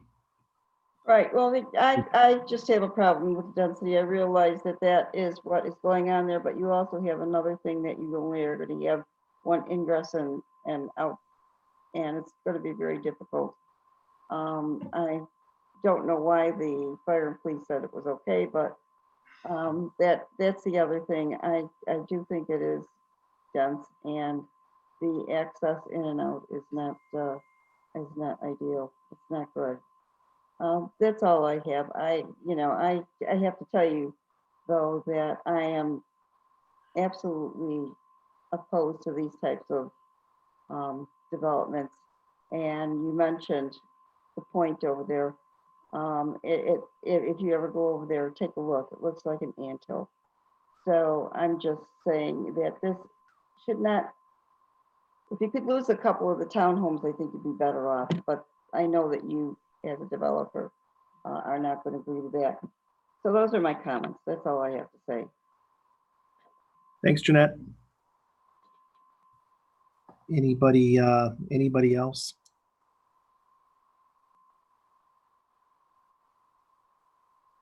All right. So next step, Mark, I mean, do you have anything that you need clarified from the board, or you think we're? No, I think we're good. We've provided the applicant with our consultant comments. So we would expect the applicant to put together some revisions that we would send back out to review and get this on a board agenda when ready for preliminary PUD. And we also have to work with the village attorney's office on the annexation agreement. I need to further discuss this with Mr. Cullen, but we do have the attorney's office starting to put together a draft, and we'll share that with you, of course, and we'll have to properly provide public notice in the newspaper when we get that annexation agreement put in place and put on the board agenda as well. So timing wise, just a little bit about that. Thanks, Mark. And before I turn it back over to you, Mayor, I just want to thank Phil and Mark. And I think what's important is that there is a process. I think when this started, when the signs went up and the postage went out, notifying of the project, I think I received 8 or 9 calls and emails, and kind of could talk to everybody about going to the planning and zoning meeting, albeit virtually, ask your questions. We went through a lot of detail tonight, but believe it or not, they went through even more at the planning and zoning meeting this month. So I think we'll get the best project possible out here, and a lot of details still to work out, but just want to make that note. If you have any other questions about other comments, there's a whole lot of minutes in the packet, and the planning and zoning dug into it pretty deep as well. So thanks, Mark. Thanks, George. And I thought I was at a planning and zoning meeting there for a while. But no, I mean, I know I was at a meeting or two and walked in on a meeting or two. I think I saw all 30 iterations, or at least half of them. So I'm glad we finally were able to come up on a final one that works or could potentially work. So anyway, thanks, Phil and Cole. Appreciate it. Next up, Kalina Lane driveway variation. Who's taking this one? Me as well, Mr. Mayor. Thank you. Okay. So this property, 12855 Kalina Lane, which is in the States of Montefiore. The applicant is Salami Biba, the property owner. The requests relate to the driveway. First, a request to increase the allowed width of the driveway at the property line. Code requires maximum 22 feet at the property line. It's 32 feet as constructed. In addition, The code requires that in the front setback area, so that's the area from the front property line to the front setback line, within that area, there's a maximum of 36% coverage. As constructed, the driveway has about 38.8% coverage. So just kind of running you through the background with this, the new home permit was submitted to the village in the summer of 2019. I reviewed the proposed plans in June 2019 and approved it with, as shown here on the screen, in which the driveway complied with the required width of 22 feet maximum at the property line and had a front setback coverage that was less than the 36% maximum. Of course, subsequently, the permit was issued and work began. And in April of this year, TPI, which we use for many of our plan reviews and building inspections, did the pre-pour inspection on the driveway, and the inspection did pass. So then the village received in June the as-built survey for the property. I've highlighted in gray the driveway just so it's a little bit clearer, because there is a dimension line in there that kind of lines up with where the edge of the driveway is. So just so it's a little bit more clear. That front setback area I've highlighted in yellow as well. So when we received the as-built survey as shown here, clearly shows that the driveway is too wide at the property line.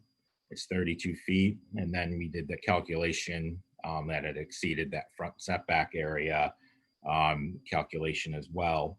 The applicants elected to pursue variations to legalize this driveway as is, as opposed to removing a portion of the driveway to bring the driveway into compliance with the applicable zoning regulations and the approved plans. I'm not going to read all of these through to you.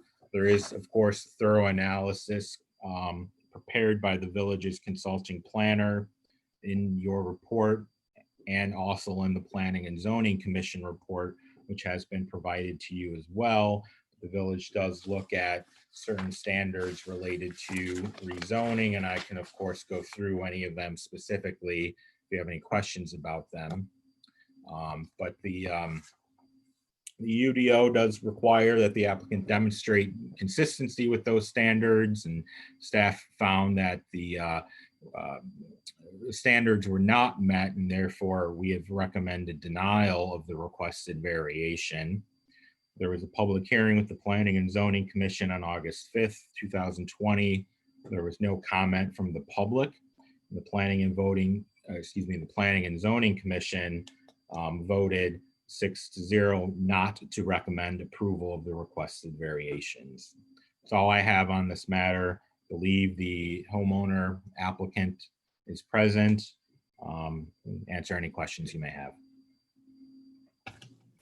Thank you. Thanks, Mark. It's Salami Biba, correct? Yes. Mr. Biba? Hi, Mr. Biba. Mr. Biba, a couple questions for you. Sure. So it sounded like there's a permit drawing that was submitted that was in compliance, and then the actual, before it was poured, it was extended out, which eventually meant that it was out of compliance. Why was it why was it not originally poured as drawn?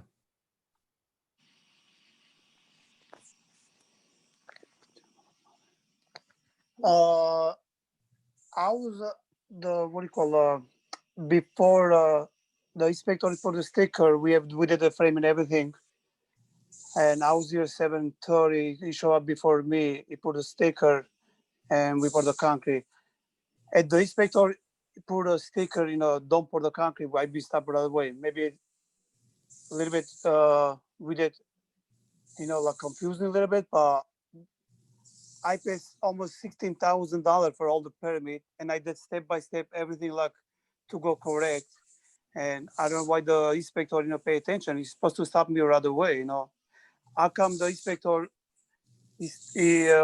for the grading, for the grace, for the sod, if I failed 6 times and I have to pay 6 times for the failing for the grace and not for the concrete. I failed for the electric, for plumbing, for everything. Why stop me for the concrete? Okay, and can we just go back, Mark, to the original drawing? Just so I understand this. So the original drawing does not show it all the way down. Who made the decision not to frame it this way? When the concrete guy, he told me he say, you want like a, what do you call, like a six, A little bit wider. little bit wider. And I said, oh, how much gonna cost me? He said, $800. And I said, okay. And I don't know what's the rules. The guy did the concrete, doing a lot of houses, Lamont, Joe, Mark, everybody. He's supposed to say, Sam, you cannot do bigger because this is the rule of Lamont. The guy didn't tell me nothing. And this is I worked 22 years. We saved the money, like dream home to build. And maybe we did mistake, but same thing, it's more mistake everybody's saying because the inspector is you approve, you guys approve. And now I don't know why all this issue, like all this problem, because it's not easy for me. Cost me a lot of money to take out again. It's everybody. I talk the neighbor, I talk everybody, and everybody's saying because They don't have an issue with it. yeah, nobody have issues, nobody complained. He said, don't worry, it's fine.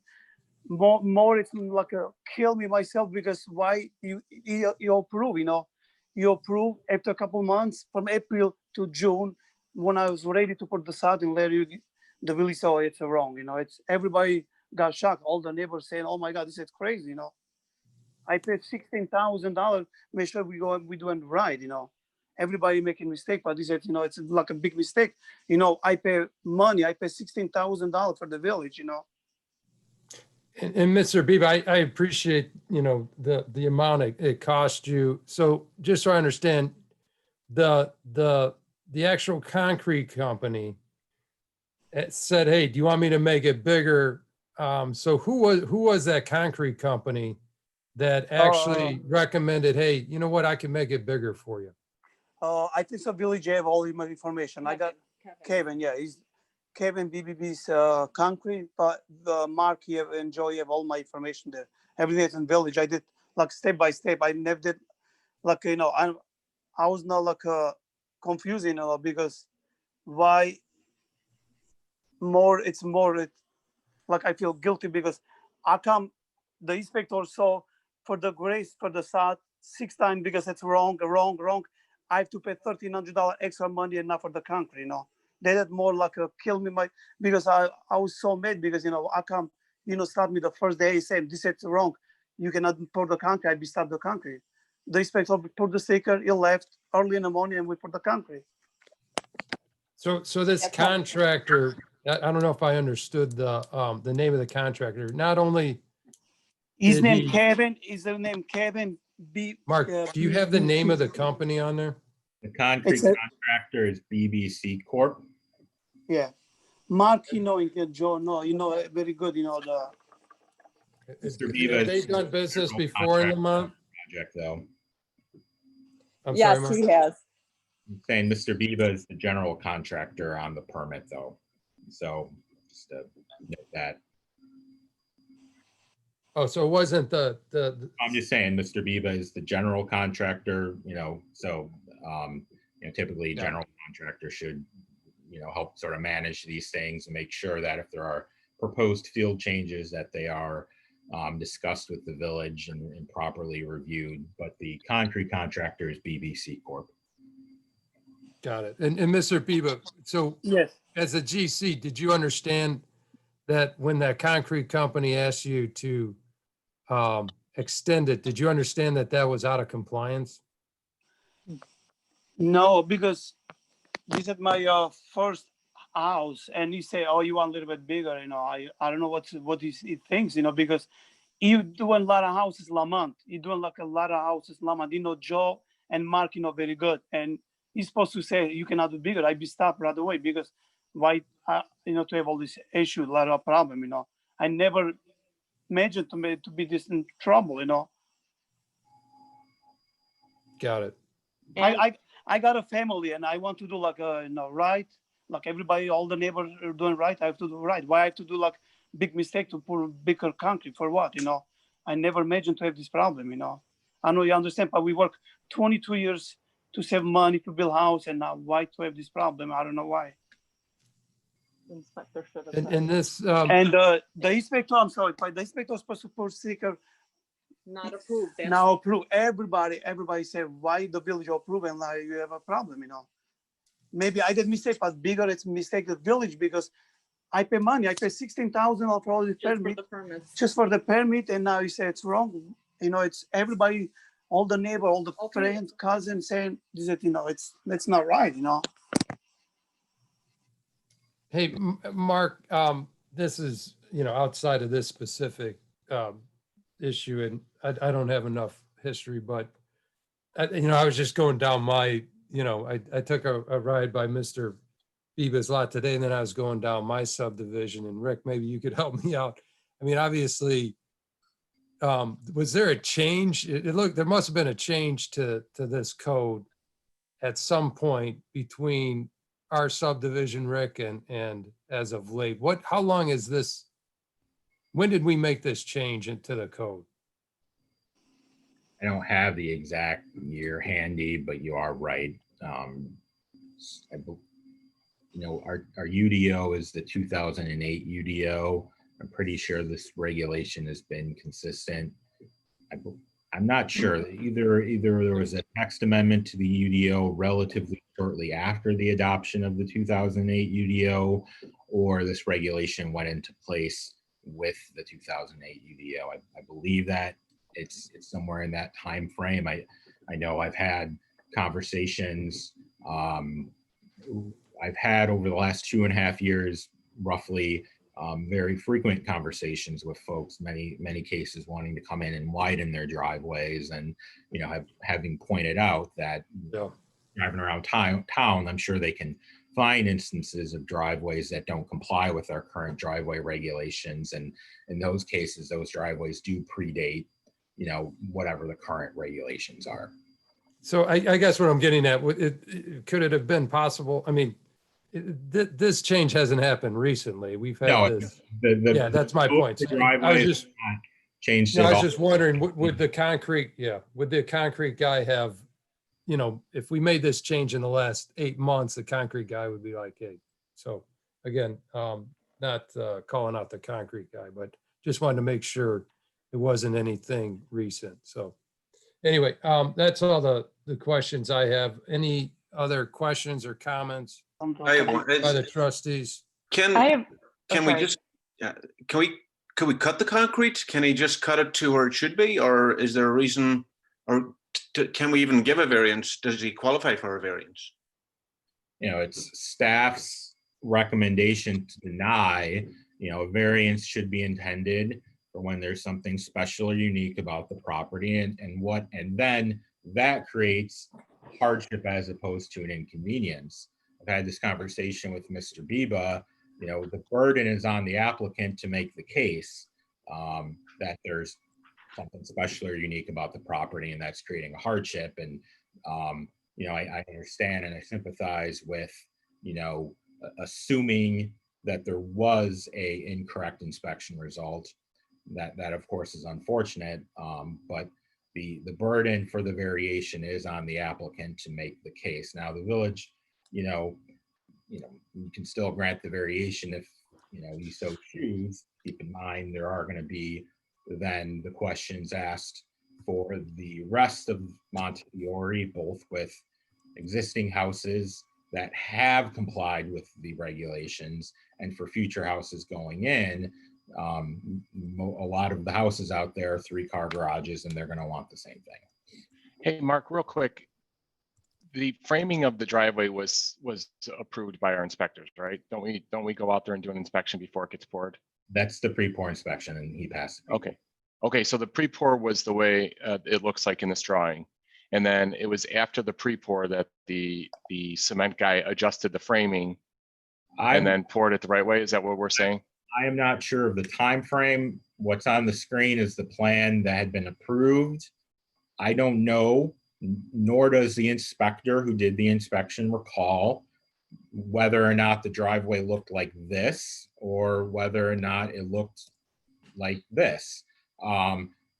We don't have that knowledge in terms of, was the change made, you know, prior to the inspection or shortly after the inspection? You know, that's obvious, you know, who knows? And what is Mr. Biba saying to that? Can I talk? Because sometimes my husband has a little accent, but this is Mrs. Biba. It was pre-approved right before they poured the concrete. And we've spoken to all the neighbors. We sent the registered letters to everyone. Nobody has an issue with it. I just want to know, is there going to be consequences to the person that approved the pour to happen? I know that he's saying that it's not like a hardship, but it's a huge hardship for us to cut the concrete and redo everything. Like my husband said, we've been saving, this is our dream home. We've been wanting to move to Lamont for so many years. And just for this to have happened is such unfortunate. It's created so much stress in our life. And yes, maybe we are at fault a little bit too, but also the inspection that passed it, they're largely at fault because we, like my husband said, we paid so much money to have those inspections be done and the permits. And it's just unfortunate, you know, it's a huge burden for us. It would be a huge burden for us. My husband, it's our first home build. So, So you're saying that the framing was not changed after the inspector was there? No, absolutely not. No, yeah, hold absolutely. on. I got a picture. I got a picture. Yeah. I got a picture. Yeah, it was done right as soon as it was approved. They poured it right away. Like they were waiting there to get it approved, and they just poured it right away. I was here 7:30. The inspector people before 7 o'clock. Yeah, so it was done right, like in an hour's, you know, like 30 minutes to an hour time frame after it was approved. So there was nothing touched, nothing changed, nothing, absolutely nothing changed. So that's how it was approved. Thank you. Sure. Who's the general contractor? Because when you fill out the building application, you know, you're given a packet, and on that packet, I think it's even highlighted, or it's in bold letters that the driveway cannot exceed 22 feet. So I don't know if it's the general contractor that should. Well, it's my husband. It was my husband. That's the general contractor. It's his. He picked up our first, you know. Did he pick up the packet and sign for it? I'm sure if that's what we had to do, I'm sure that's what he did. Yeah.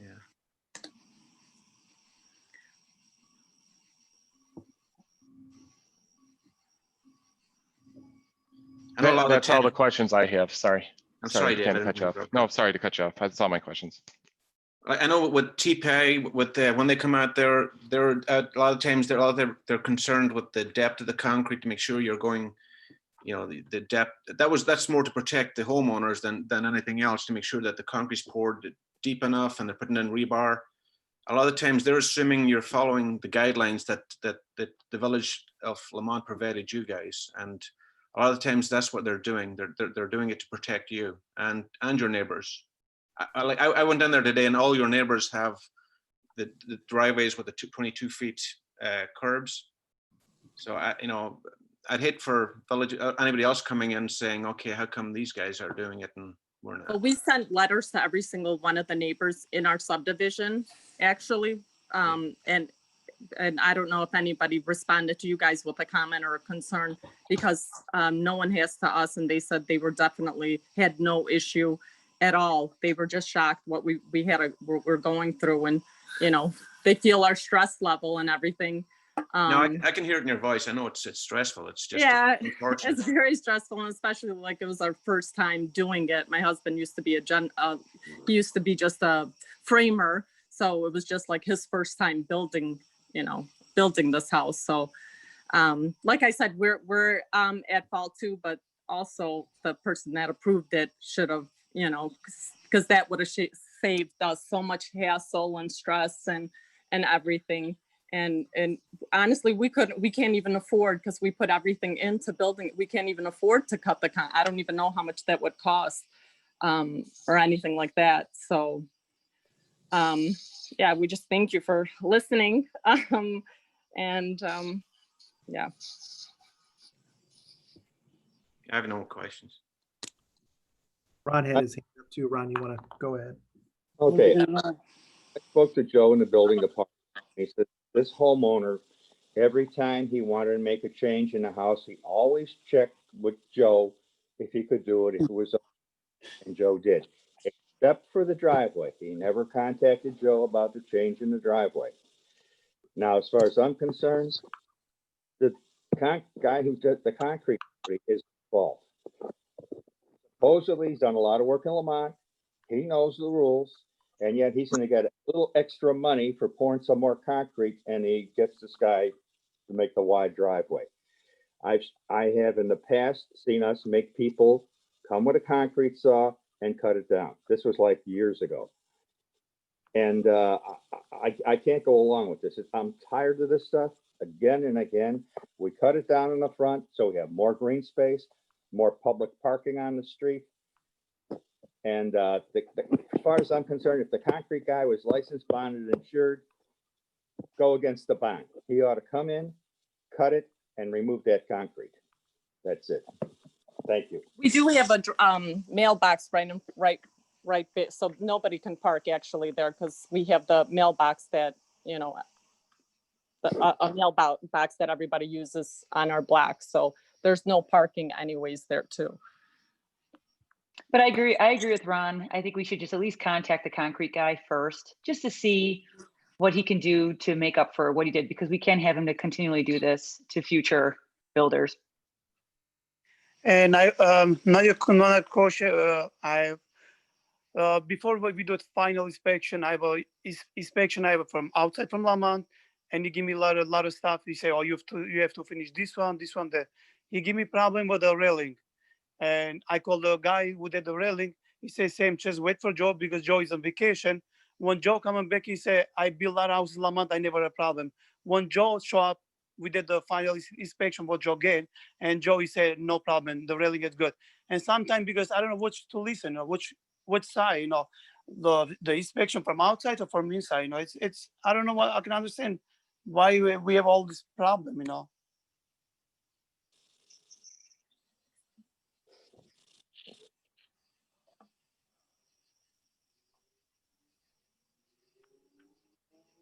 Again, I'll say both the homeowner and the concrete guy knew what they were doing. No, well, the homeowner really, no, actually, we would have never, ever in a million years done anything that was against, that we thought was against. So we had the plan to show what you're supposed to follow. I understand, but it's all, you're saying the concrete, but it's also the person that approved the go ahead. So they should be held accountable as well. I'm not sure how much they were paid to come out and inspect. That was their job, to inspect and make sure that it was correct, the size and everything. So they're also to blame as well. So we're missing that part of it. So they're definitely have a huge part in this as well. Mrs. Biba, if I could just, a question for you. If Sure. the contractor were willing to cut it down, you're okay with that solution? You're okay with just the 22-foot apron? You don't want this extra pavement? Is that correct? I mean, if that's what needs to be done, then we won't go against. I mean, it's gonna, ruin every, like we had there was like a design. So I don't know, he probably have to take out the whole driveway because it's like section, like three sections of like the square, like a, so I think he would have to do the whole driveway again. I think it's just use a concrete saw. And that's where I'm just trying to dwindle it down from, I mean, regardless of who's at fault, I mean, probably the solution isn't just grant the variation, right? That's probably not the solution. That's why staff recommended against it. That's why planning and zoning recommended against it. And this board can choose whatever they want to do, but that's probably not the solution, right? So at least we can say the solution is probably to cut it down. It's just who pays to get it cut down, right? Mm-hmm. Yes.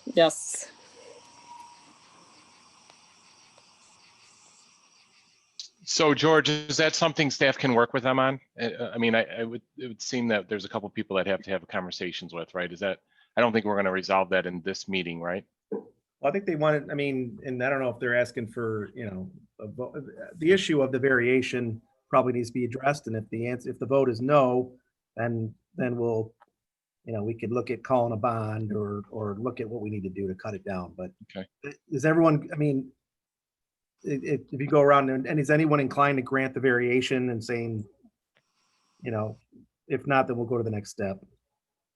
Could we meet them like halfway and maybe like have the 22 feet where the 2-car garage is and just cut it from there to the corner where the sidewalk is rather than it going further back? That way there you're getting you're protecting the curb. It would just look cleaner. You're just talking about one cut from the sidewalk on a 45 all the way over to the 22 feet. So you got 2 squares in the bottom. The third square, you're starting to cut at that corner, and you're going to cut it at a 45 up to where it meets the sidewalk. That would probably be the easiest solution. I don't know if it complies. I don't know. That's Mark would have to let me know about that one, but that would be my solution. Does that make sense? I'm just trying to unmute myself. Trustee, are you saying to leave the apron, the portion in the right of way alone? No, I'm proposing that there's 3 squares on the apron. We're keeping the 2 where the 2-car garage is. Sure. And there's the last square where the mailboxes are. You're basically cutting that in half on a 45 from the 22 feet up to the corner of the sidewalk, basically. That is, though, you know, so the zoning is applicable on the private property, not the parkway. We do have apron design standards incorporated into the UDO, but the variation is for the 22 feet at the property line, not at the curb. So I know you said this is to meet halfway, if you will. But that would still constitute a 32-foot wide driveway at the property line, if I am following you now correctly.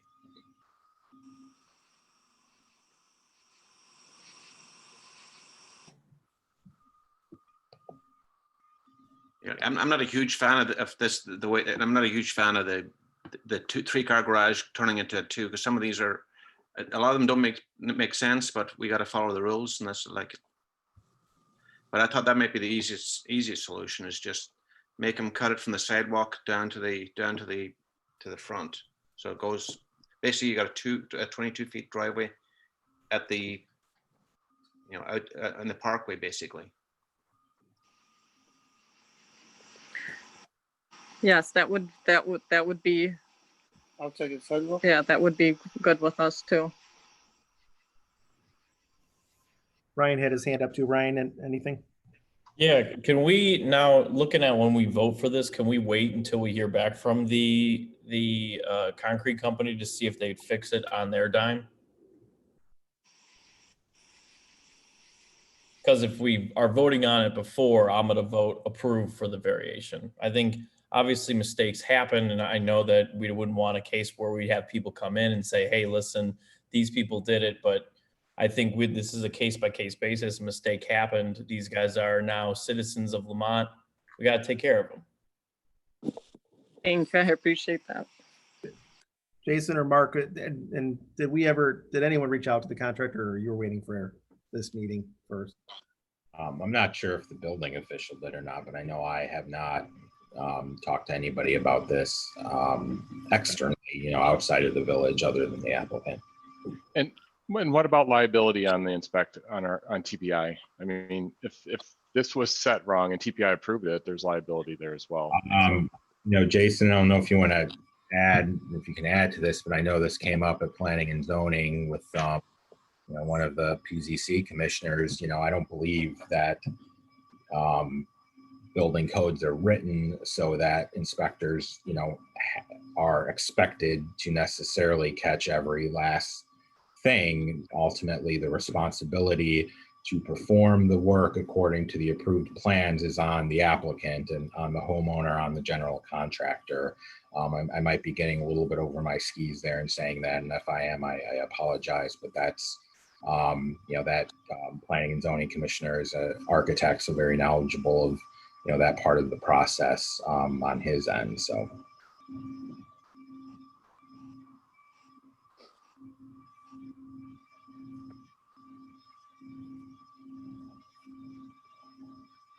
Let's do that. Let's reach out to the contractor, Mark, and then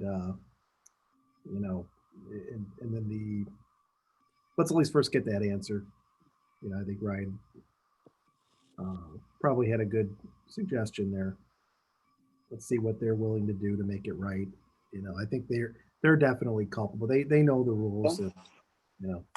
Yeah, because on every plan, that's every time they're stamped by once you're given a permit on the cover, and you're looking at it, approval of these drawings and the issuance of a building permit does not constitute any waiver of building codes or zoning ordinances. All construction must be in compliance with the village, state, and federal laws. So basically, you just gotta follow the code, and it's the onus is on the contractor. But I still feel for them for getting stuck with a 3-car driveway and the concrete contractor tell them that it can be done, or if that is the case. I think the bad guy's a concrete guy. And I agree with Ron there. I think the bad guy is the concrete guy, and they should be the ones that would be the only people financially liable for this if they need to get fixed. If they're refusing to fix it, then I think that's something we look at pursuing if we want to. I mean, for the citizen, it's not hurting anybody, but I don't think they should take on any financial liability of it. Okay, sounds good.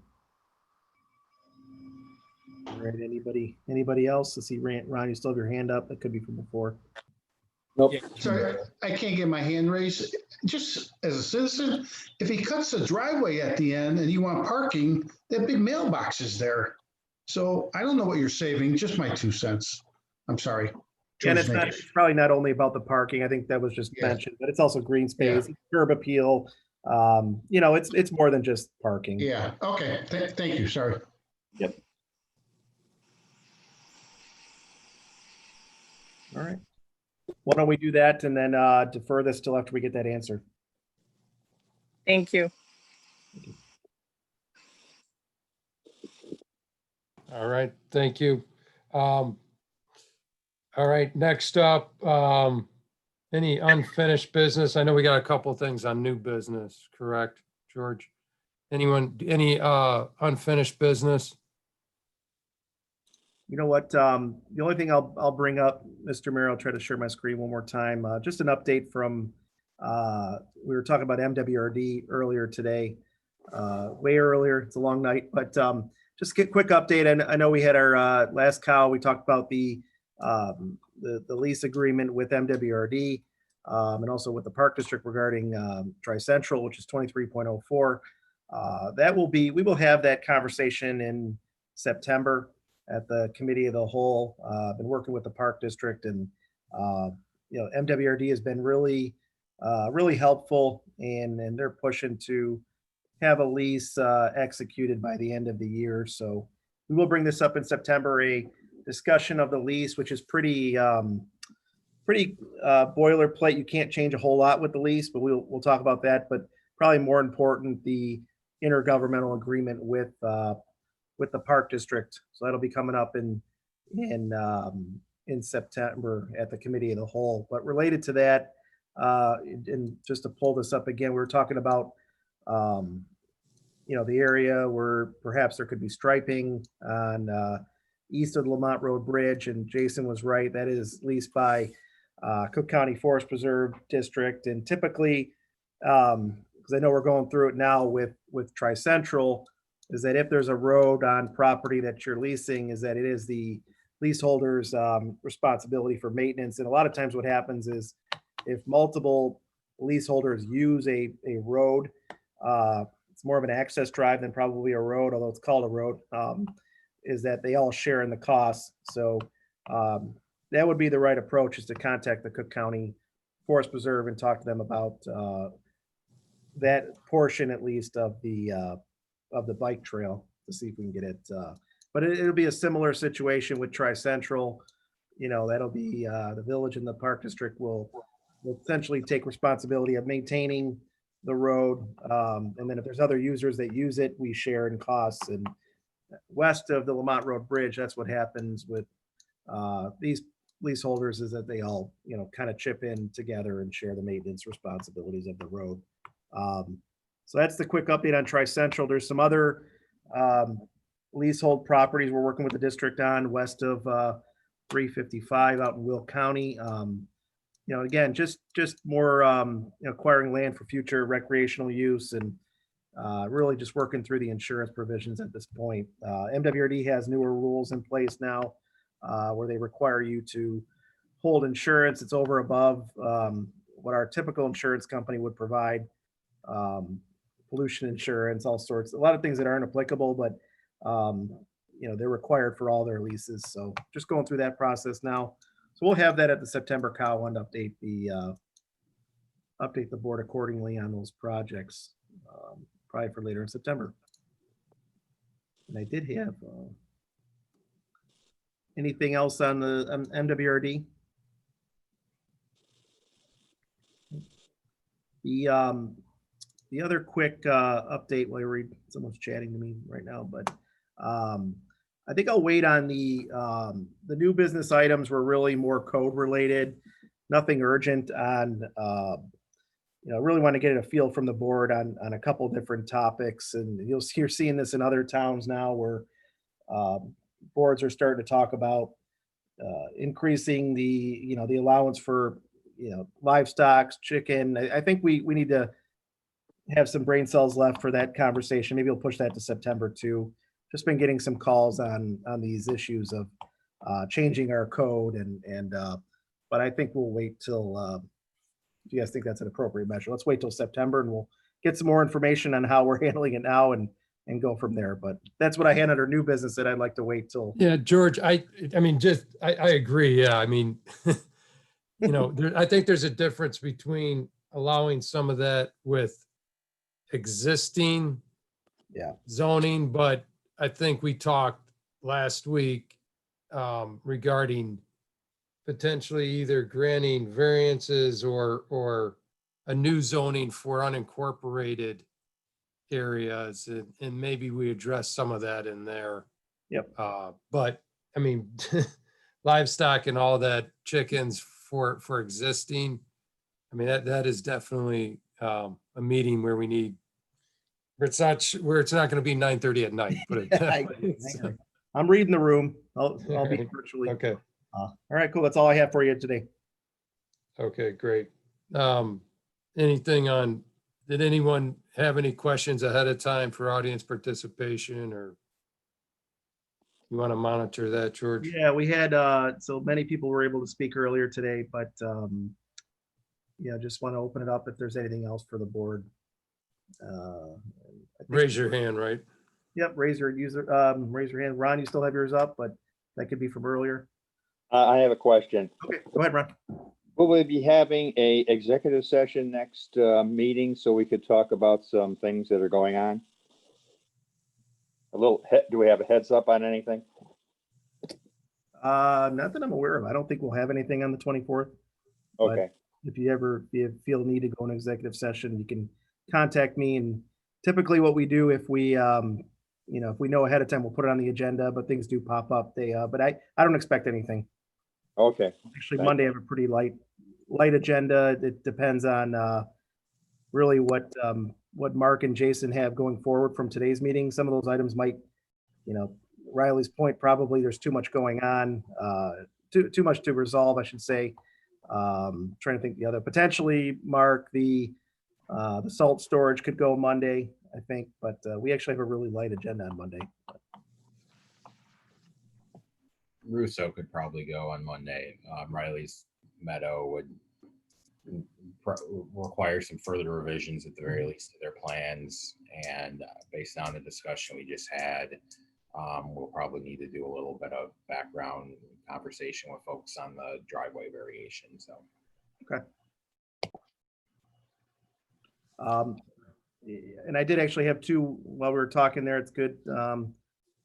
two residents had their hand up. If you want to go ahead, Victoria Cyranek, I will unmute you. And sorry, hopefully I didn't butcher the last name, but go ahead.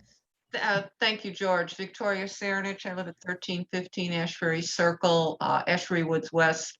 I appreciate the time that the board took with the discussion. I did submit a brief comment to trustees and the mayor. I submitted longer comments to the Planning Commission. I believe some of the concerns were mentioned this evening. Thank you for taking the time. And I would appreciate your continued attention to this project to ensure that the promises that are made that are not in writing right now are actually come to fulfillment.